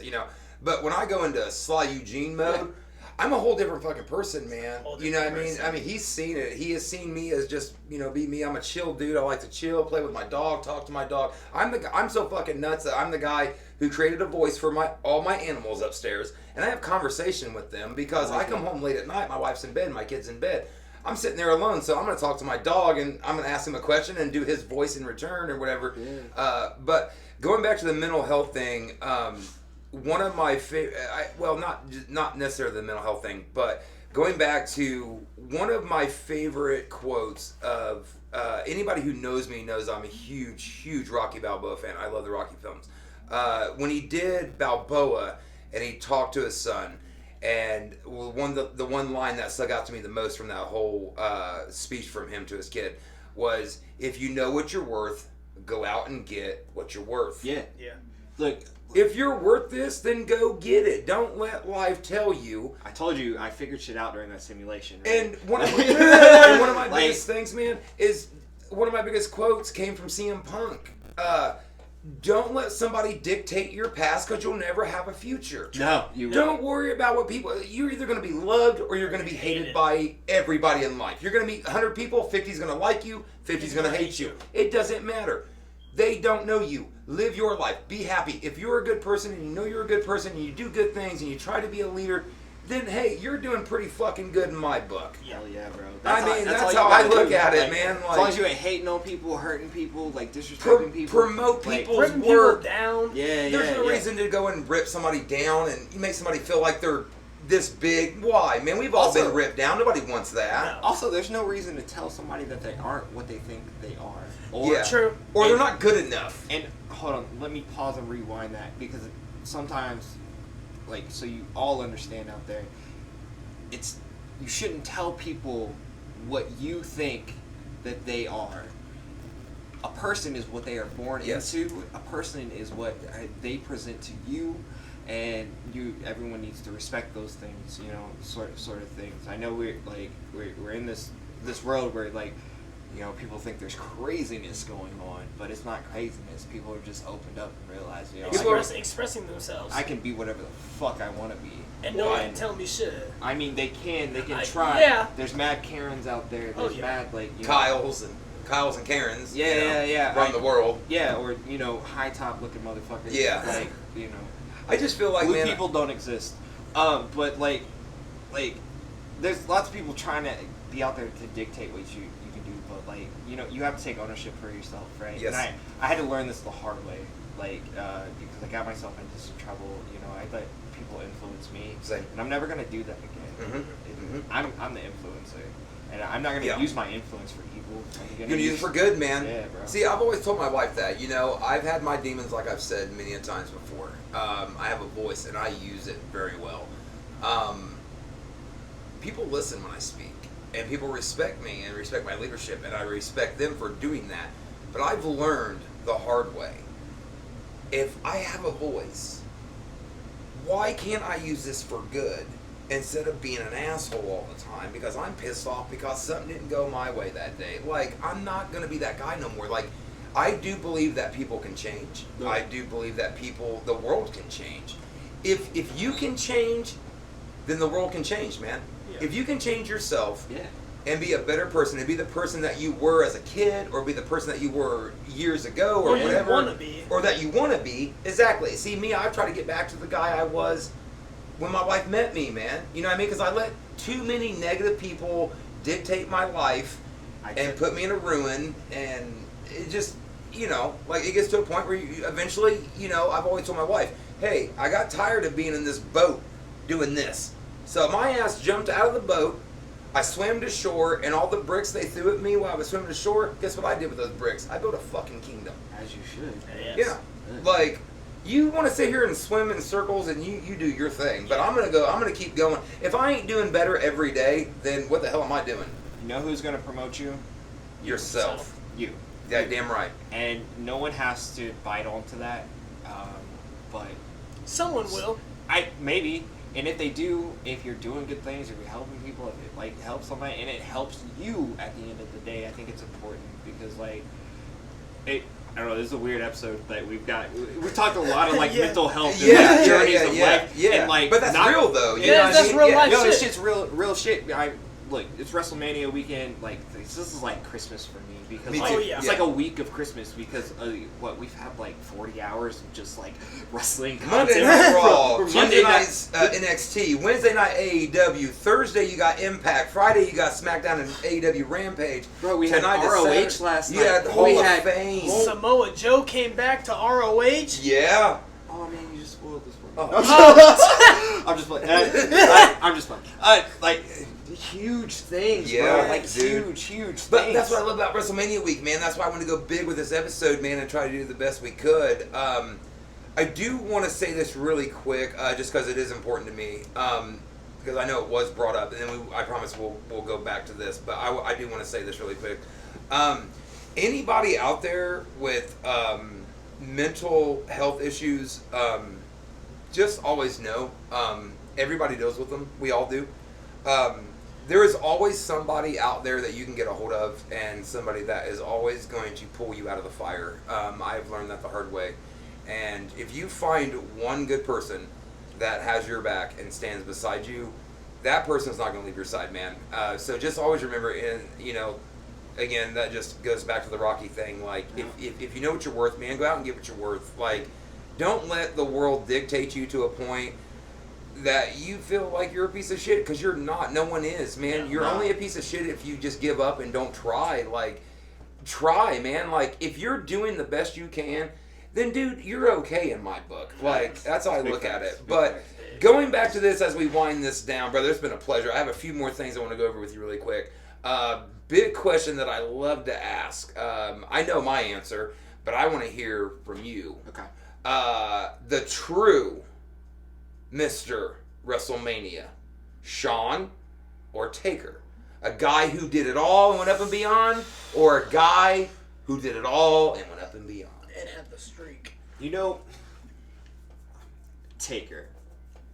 I love Shawn, and I think that like he's had his ups and downs in the business, and there was a time like he didn't understand the business either. Yeah. And he was kind of selfish, right? Mm-hmm. Yeah. But you know why? I have respect for him because he took those Double H eyes off and like realized that like, hey bro, this is much more, and he's doing so many great things with NXT, and he's building the product, and he took Hunter's spot pretty much. He found himself, and he's a guy like, as we were talking about mental health, like, he struggled with his own. If you look at the stories, you look, historian, I'm a student, I watch so many documentaries, things like that, like this just fills my life. But like, you watch the story of him and like Jannetty as they were coming up, and like things that they were doing, oh my wild god, stuff. man, like, this is a young kid, no wonder like he thought was he 19, 20 at the time, and he literally had the world at the palm of his hands. I don't know if I would have been strong enough to like but you know why I've been down that road that Shawn went down. It's hard to, when you're up here at a young age and everybody likes you, you're that guy that's like, I'm going to stay on top, but eventually you're going to crash and burn. And he did. That's how you come out of the fire. That's why I have respect for Shawn, but Taker is the ultimate he is WrestleMania. He is the embodiment of WrestleMania. It's it used to be Andre and that guy. Yeah. And that guy. Double H eyes. Double H eyes. Yeah. I love it. I told you I was going to use it all the time, man. Sweet. Yeah. Influencer. Exactly. Like his consistency, and there's nobody that put more into wrestling than Taker. Was if anybody else the embodiment of what a wrestler was, man. He took his character the most serious, serious. Never broke kayfabe half the time. Never broke kayfabe. You seen him out, he was Undertaker. You can't do that nowadays. He just now started breaking kayfabe a year ago? Yeah. Right. And it which is almost, it happened because it was inevitable, right? You know, you get on social media, you're promoting yourself. Exactly. He had to, the but Undertaker. because he was held so true to Vince. He was so loyal to Vince. Man, he's Mr. WrestleMania, Yeah. and he's the embodiment of what respect to the business is. And mad props to Taker. Also, mad props to Sean. There's no disrespect I mean, in that, I but- think that's why Sean and Taker get brought up in who's the true Mr. WrestleMania, because obviously, like I said, Sean did what he did, Taker did what he did. Yeah. But I think those are, there's a reason why Hogan's not in that. There's a reason why Flair's not in that category.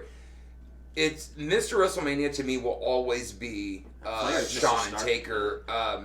Flair has To his me, own, the right? greatest. Flair has his own. Like, He's in Flair's his on own his own world. level. Flair's on his own level. Flair Like, is Mr. Starcade. He helped Starcade, build that. WCW He's man, Mr. yes. World Those Champion. days, those Slam The Marie only days, 16-time world champion. I don't give a shit how many times Cena won the damn title. You can't lose it on a Sunday and win it on a Monday and call that a title run. Ric Flair held that title for a year or so, then lost it, and then, No, we can count Cena's because Flair had some of those too because he's actually more than a 16-time champ. True. We don't know. Like, I think if you listen to him, I mean, I know he's getting up there and he's kind of. Yeah, he was crazy nowadays. Hey, man, But- this limousine riding, No, jet flying. no, bro, That's he the entertained me nature for boy. years. As long as he's not helicoptering people anymore, I don't care. Yes. And if you do it consensually, because consent matters. Yeah. Get the shirt soon. ProWrestlingTees.com. Also, as long as he's not doing those things anymore, that's cool. He can do whatever he wants. But if you listen to him, I think he should be 20-sometime champ if you count all the actual reigns. So this is wrestling. It's okay. A title change is a title change. I don't care if it happened on a Sunday and it changed back on a Monday. Yeah. Cool. That's the story. Because True. I that guess. is the story. I mean, now I know the argument is that it's overused sometimes. Yeah. But to be honest, nowadays it's underused. We Because don't Cena's have like that a enough. 16-time champion. I feel like he only really won the Yeah, title we don't really 8 get times. The last time we had those title swaps like that was Charlotte and Sasha. Mm-hmm. And it would happen. Yeah. Charlotte would win pay-per-view, Sasha would win Monday Night Raw, and those were entertaining. I love or those. even True. the ones in the same night, like Ray won that Scramble match, and then Oh, Cena. against Cena, and then Yeah. Punk came Yeah. back, and then oh my god, and then that was a moment because he went back to Cult of Personality by Living Colour. Love Living Colour, one of my all-time favorite bands. When I heard the music, I was like, Yep. here we go. There you go. And the fact that he took his title off and held it higher than Cena did, Yeah. I'm like, that's the champ. Yes. That's the guy right there. Yeah. You lost Cena at Money in the Bank. That's an and he amazing left, moment, and and that's for what a guy Punk like told Punk, the story by just holding it up higher. Punk is one of those guys that you can understand the intricacies of everything that he does. He is the true you know, voice he's of the standing there with voiceless. Cena, and he's like this, but he's like, no. Yeah, I'm but Cena's high, like, yeah. here's my title, and he's like, I don't No, think so, dude. not Here's son. here's the real one. The one that I actually won and took and put in my fridge and went to Comic-Con and teased the shit out of the panel. Like, hey, you all can have your little fake belt. I got the real one right here in my backpack. And he had it in his backpack. Like, It's kind I of love that. It's kind of like the Shawn and Razor with the two With the two Intercontinentals, Yeah. that's what that was and then Triple H was the guest referee Yeah. for the match to see who's the true champion. Obviously, Punk went over. I know we're digressing a little bit because we were talking about the number of title reigns of Ric Flair and John Cena, but man, that's what I love about fucking wrestling. True. Yes. Is those are stories. You can tell a story. You can end a story and you can tell a story if you put the work in and if you put some thought into it, right?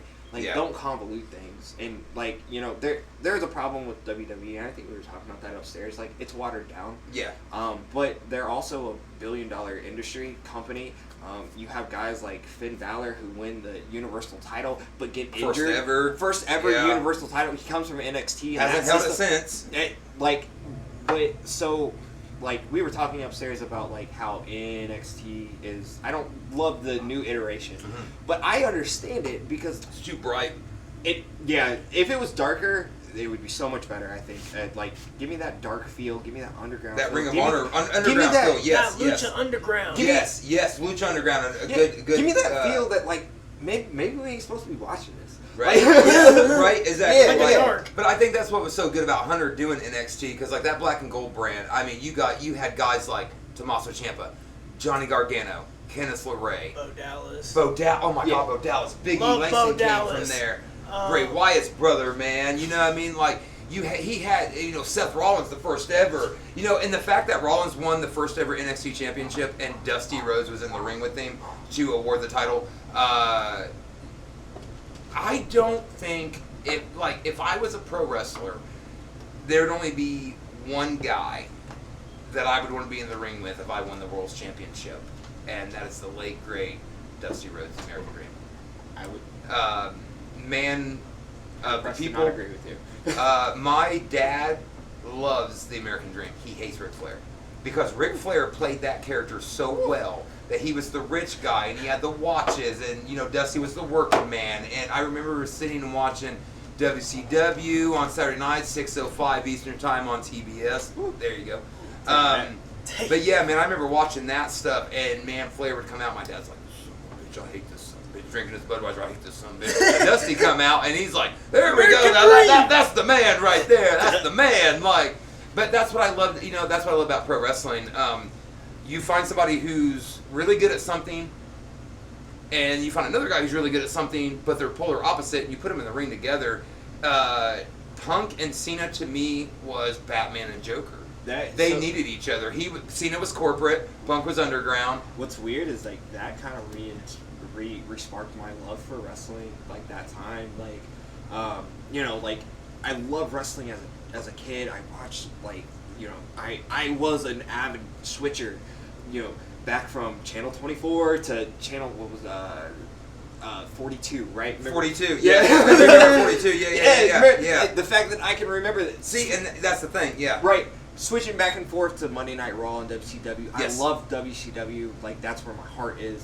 Guys like Eddie Guerrero and Rey Mysterio. Man, that Halloween Havoc match. I think that changed my life because saw so much in that. Right? Yeah. It's if only I was alive for that. Go back to it, man. I remember Ryan and David and Travis, the Click, two sweet motherfuckers. I remember, we were all in school. Monday nights came up, getting ready to go home from school to watch Raw and Nitro.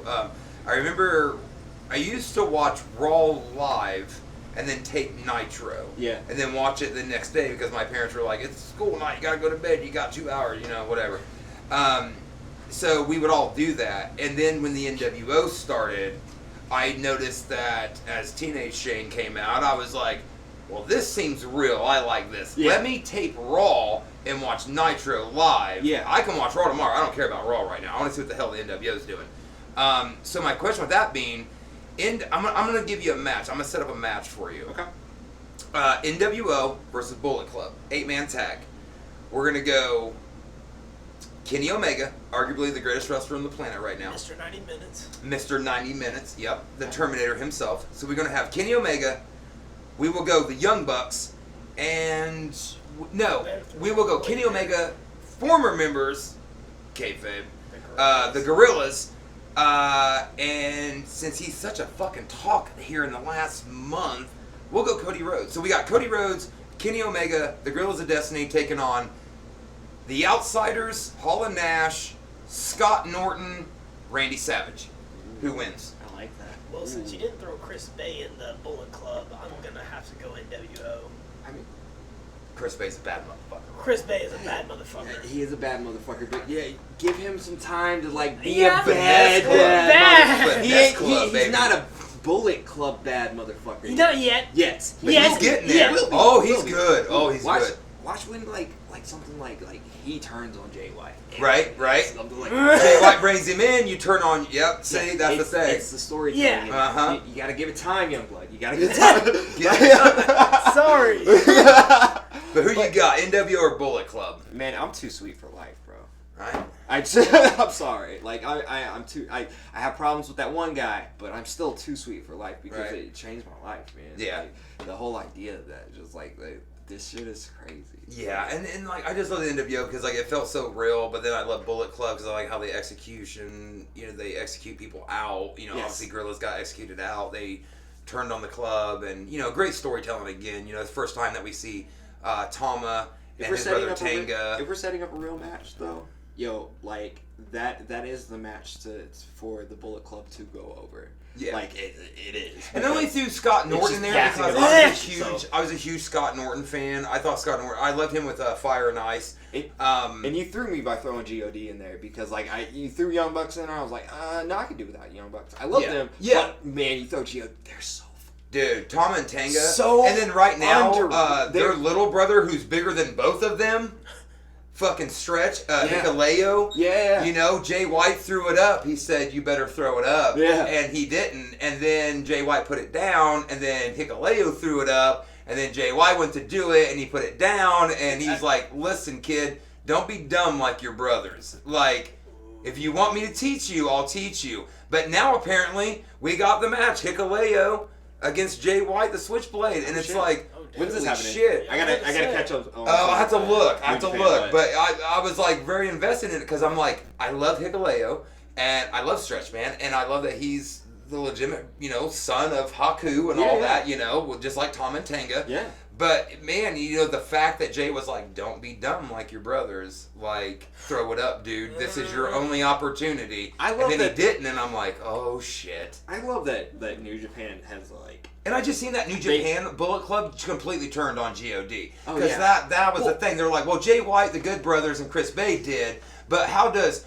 Yujiro Takahashi, Tokyo Pimp, and Chase Owens, the fucking crown jewel, and all these guys feel about it. Bad Luck Fale, original member, how does he feel about this? OG member, like he turned on him. He was like, "Fuck him! You turned on the club, we turn on you." Like, Bullet Club Bullet Club dominates everything because they're in every fucking promotion. It's New Japan. Like I love Japanese wrestling. Like I don't want to take credit away from the wrestlers and the workers, but man, it's New Japan. They built that system. They built this faction system, this gym mentality. I train here. I train with Bullet Club. Yeah. I train with Chaos. Chaos, exactly. Yeah, man. Dude, Shinsuke Nakamura, who was in Chaos, but he wasn't liked in the locker room. Yeah. So he hung out in the Bullet Club locker room. That's how him and AJ became so tight. Yeah. And Doc Gallows and and Carl Anderson and stuff. Like, that's Daddy Dangly. You know what I mean? The system that they created there, and that they don't kill their shit. Mm-hmm. It's like, I think it's important and like maybe not like emphasized enough. They don't kill their brands. They reinvent their brands, but they don't make everything new. They just say, we're switching it up this way. Like when AJ and Kenny were ousted, same sort of things. All right, you're out. The one match that we never got to was Kenny and Styles because Kenny and Styles teamed, and then Kenny turned on Styles. They executed him out. Styles went to WWE a month later, a week later, whatever it was. Yeah. We never got the Kenny and Styles match. And when I seen that Styles' contract was coming up with WWE, I'm thinking, you gotta go to AEW because we gotta do this match. But he didn't. Maybe he signed a 7-year deal, and I'm like, or you could have just signed a year deal and gave us the match that I personally want to fucking see because I want to see AJ Styles versus Omega. I know. I want to see AJ Styles and Kenny Omega. Maybe in a one-off, but like but in like some kind of match. You got to look at what AJ Styles is doing right now. He's like, hey man, let me get this guaranteed bread. Oh, on the last leg of my That's career. That's what AJ's doing. Like, let me chase this U.S. title for a little bit. Yeah, like let me have this. Let me go through this match with Edge. Like, I'll make guaranteed bread. Like, it'll be okay. It's on the grandest stage of them all. Yeah, there's no bigger than that. And, like, I love AEW, right? And no disrespect to AEW because they're building a monster. Oh, absolutely. Nothing will ever top WrestleMania. I'm sorry. No other company. It's fucking WrestleMania for me. No, anything is possible. Like, and, AEW, I could see Full Gear, like a Full Gear or an All Out, like, it's one day eclipsing, like, what WrestleMania and WWE has done, because everything's cyclical, and as long as you keep building on brands from the generation before, like, like, you can create bigger and bigger and bigger and bigger and bigger. So nothing's impossible. They could one day become better and bigger and than WWE. They're not there yet, and I think They definitely have the talent. AEW definitely has the talent. Professional my wrestling. God. That's fine. Oh, that's right they there. have every tool capable. That's and like they keep New gaining more Japan, tools. Ring of They Honor, keep Major getting League more? Wrestling, all Yeah. rolled into one. I just, the one thing I worry about AEW is that, like, all right, man. Too much talent? No, all right. Don't depend on giving me these debuts and that be the stable of your. True. True. Yeah. Like, there's gonna come a time where that's gonna run out. And now I know they have their own gyms, their own dojos, and their own training facilities and things. You know, and they do great work. They do great work for the indies because they help support indie talent. Yes. You know, with gotta deal Dark with, and Elevation. Like, they bring. Like I was once in a seminar with the Pope Elijah Burke, who. We were just talking about the Pope, man, right before you got here. Well, honestly, I'm kind of under the learning tree of the Pope Elijah Burke because he's trained my co-host Alcon House. He had direct influence on him, and also some direct influence on me. I not the name drop, but like I'm happy to say that I'm kind of in his inbox a little bit. So that's cool as fuck though. Yeah, like, that's it's the Pope the D'Angelo. Pope, man. Yeah.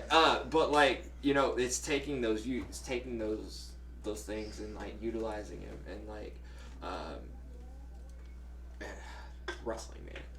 Yeah. Wrestling. Man, brother, it's been a pleasure. As we wind this down, I got one more question for you, and then I'm going to do some shout-outs, and I'm going to let you sign the table. I got to ask, because, again, it is WrestleMania weekend, it's WrestleMania season. What is your greatest WrestleMania match of all time? The match that you can watch 50 times and never get tired of it? Mine is Shawn and Taker 25. That was the first time I thought the streak was ending, for sure.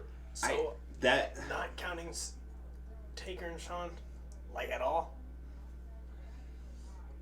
I mean, yeah, because like that's mine. Like, yeah. I mean, Shawn and Brett, WrestleMania 12 Iron Man match went into overtime. Gorilla Monsoon was like, nope, we must have a winner.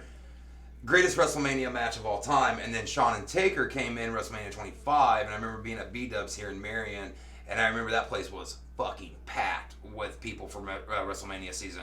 And that was the first time that my heart skipped a couple beats, because every time I seen a super kick, I'm like, it's over. Or it's a tombstone. Over. Or a tombstone. Oh shit, it's over. Like, Shawn's not going to do it. Oh shit, Shawn's going to do it. You didn't know, man. It was just this. I feel you. I think, so my favorite WrestleMania match is 17 Rock and Austin, I think. Rock and Austin. I mean, that's fucking classic. You can't go wrong with that. The one where Vince... Was that the one where Vince turned, or Austin turned heel? Vince final one. 17's final one, right? Was 17 the final? I think 17 was final. That's the one where Rock put on his vest. Mm-hmm. Yes. Okay. Yeah, so that's okay. So I'm thinking WrestleMania. I think it was 15. Yeah. Where Rock and Austin, where Vince and Austin actually shook hands and stuff. Okay. Yeah. 17 was when he put the vest on, which I love that too, because he actually wore that motherfucker for most of the match too, which was pretty fucking cool. And that was Stone Cold. Kind of official. Well, and then, match, then right? did you see that was his last match, and then did you see what Rock posted here recently on social media? He said when he got down after he pinned Austin, he got in his face. Thank you, I love you. He's like, thank you, I love you. Thanks for everything that you did for me. He's like, absolutely. Hey man, I love you too. Yeah. And then he's like, I got the fuck out of the ring because I wanted Austin. Yeah, that's his time to shine. It's his time to shine. Yeah, and I think Rock and Austin told a great story. So going with that, man, I think those two, they were counterparts that like they changed that night. They literally made me, oh bro, I want to watch them. And I told you, I'm too sweet for life, right? But like, I wanted to watch them, right? Yeah. Like, I mean, I think with Austin, because like people have asked me, hey, what's your favorite tag teams? I'm torn between the Outsiders, Hall of Nash, and the Hollywood Blondes, Pillman, rest in peace, and Stone Steve Austin. Harlem Heat, man.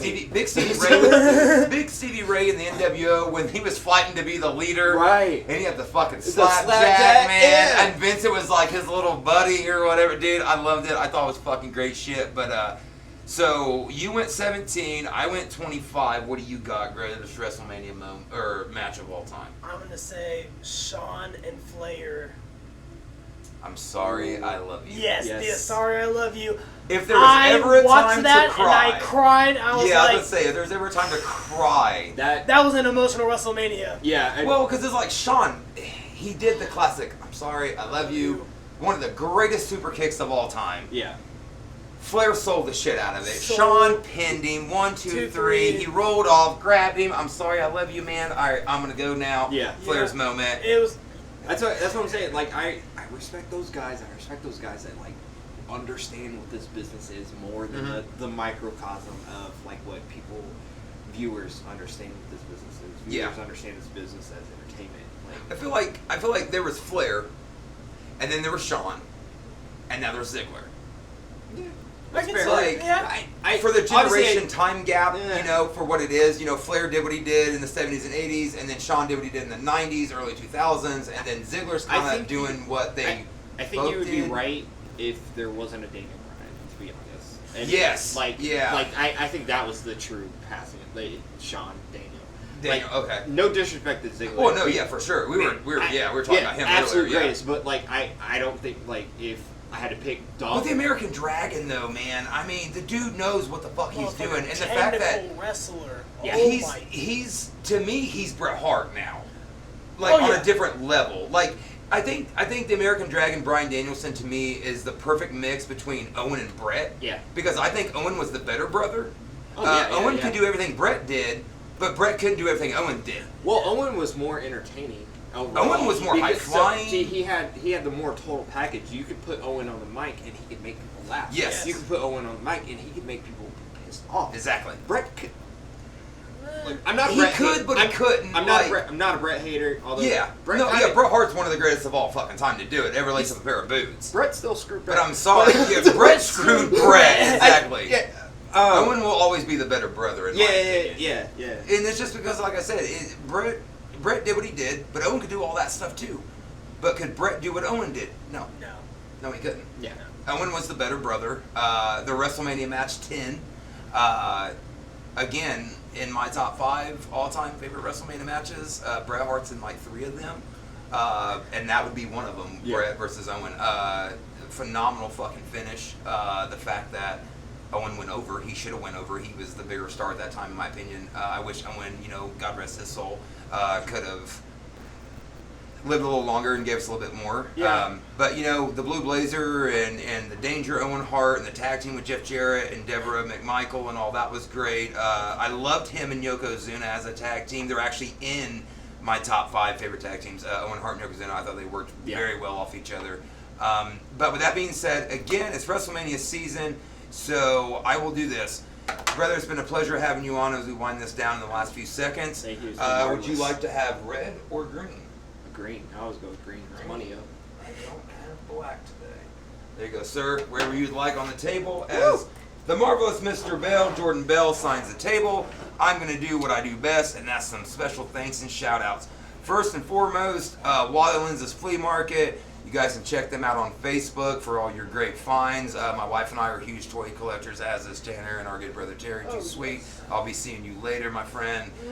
So again, shout out. Oh yeah, absolutely. I'm getting some stuff tonight. They got some good stuff tonight. Me too. I'm gonna buy that Hulk Hogan. Oh, did you see the Hogan? Uh-huh. Yeah, I'm going for that Friday the 13th Jason, that big one. Oh yeah, and that Turtles 4-pack. Ooh, I didn't see Turtles 4. Oh yeah, it's them as baby turtles. Another shout out, if you guys live in Marion, Indiana, Gas City, Fairmount, anything like that, if you're just passing through Marion, and you guys want to taste the best Mexican in the world in Marion, in my opinion, go to JC's Taco Shack. You can check them out on Facebook as well. Shout out to Juan Garcia Sr. and my good friend Juan Garcia Jr., Too Sweet Brother.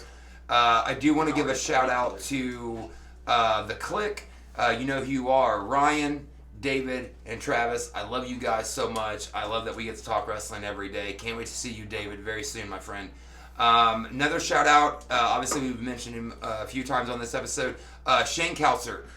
Much love, brother. You got a great mind for the business. I think you're doing great things with AACW. I'm very proud and humbled to be a part of it. And that leads me into this thank you, AACW, the entire roster, including Jordan Bell himself. Love that shit. I want to give a shout out to the Kelly Club. You guys don't know what that is yet, but stay tuned. You're going to see the Kelly Club. And last and not least, by any means, I want to give a shout out to my good brothers. Tanner Bussard, obviously, thank you, brother, for joining me on this WrestleMania edition of sWs, co-hosting with me. And again, shout out to good brother Terry. Brother, it's been an absolute pleasure. Thanks for coming down and making the drive and just not a problem. Smoking cigarettes with me and shooting the shit with me and Tanner, man, and talking wrestling. It's been a blast. Brother, the floor is yours. Anything you want to say, it's yours. Oh, man, that's dangerous. You know that. Anything you want. Give me a microphone. That's what I love. That's what I love. Just saying. Look, I'm the marvelous Mr. Bell. I am the curator of pretty much all things great because look at me, I'm marvelous. You can find me at I'm at Curator Bell, literally across the board. So it's Twitter, Instagram, Facebook. Follow me. Follow the Kokomo Press if you want to laugh. If you want to see us, see us laugh at debauchery. See us, just create chaos. Because this is kind of where the curator of chaos started his curating some controversy. So, we work really hard on that. We put out a podcast every week. It's on YouTube. You can find it on Spotify, Apple, pretty much anywhere you can find podcasts. It's the Kokomo Press podcast. It's kind of like a child of mine. Worked really hard on it, and it's just to show love to people out there in the community and to kind of make you laugh. But you can also find me if you love wrestling. You want to hear the hot takes on wrestling per week. Find me on In Your House. That's HOWSE. It's the In Your House podcast. You can find that on all major podcast platforms: Stitcher, Apple, Google. You can find them all. We work really. Myself and the director, Hollywood House, work really hard to bring you a different style of a wrestling podcast. We're not necessarily recapping what goes on during the week. We're giving you our thoughts and our insights, and we're also sharing our journey as up-and-coming wrestling managers. It's like as to what it takes to get in the business and the ups and downs that we see and go through, and like it. If you're a fan of wrestling, if you love wrestling, give us a shot. We're worth it, and we will give you some great content because I curate it. So he curates it. I do. Other than that, man, I think I got all my plugs. I literally love everyone, even the people I shouldn't love. But because you're a good guy. I mean, I'm just misunderstood. Yeah. There you go. All right. So that's it for Jordan. But hold on. Listen. So this was great, and I gave you all the love and shit like that. But gonna need you to listen up right now. Look, April 9th. Carver Community Center, AACW. I kind of come to terms with losing my job here at AACW as the commissioner, and that's okay, right? I've had some self-reflection. But I'll still be there, and I have a goal, and I have a plan. Maybe if I don't make AACW the greatest thing ever, I'll make the gold standard the greatest thing ever, and you will see how my influence is made. Thank you. Ladies and gentlemen, with that being said, I would be a fool if I didn't mention one more person. Shout out to my boy Craig Simmons for making the custom Kelly Club shirts, and what I'm wearing right now, the custom Damien DeVille, #2BeltsDeVille. Brother, I love you. I'll see you on April 9th. Like my guest said, April 9th, it's on a Saturday. Doors open at 6:30. Bell time is at 7. We will see you guys April 9th in Kokomo, Indiana at the Carver Community Center. You can check me out there. Hell, I might even be interviewing this man. I don't know. You got to come to find out. Do I know? Oh, I know what's going on. But you need to come and find out for yourself. Buy a ticket. Go to Facebook.com. Hit that search bar. Check out AACW Old School Lives for all your ticket and more info. And don't forget, hit my subscribe button on my YouTube channel. You can find me on Facebook at sWs Shootin with Shane. Guys, it's been a blast to have Mr. Bell on. Gentlemen, sir. Yeah. Ooh, beginning shot. I take my shots backwards because I used to do the same thing, man. I used to do the same exact thing. Cheers, brother. It's been a pleasure. And with that being said, can we get a triple too sweet? Ooh, I like that. And that's just too sweet. Thanks, guys. Yo, it's been marvelous.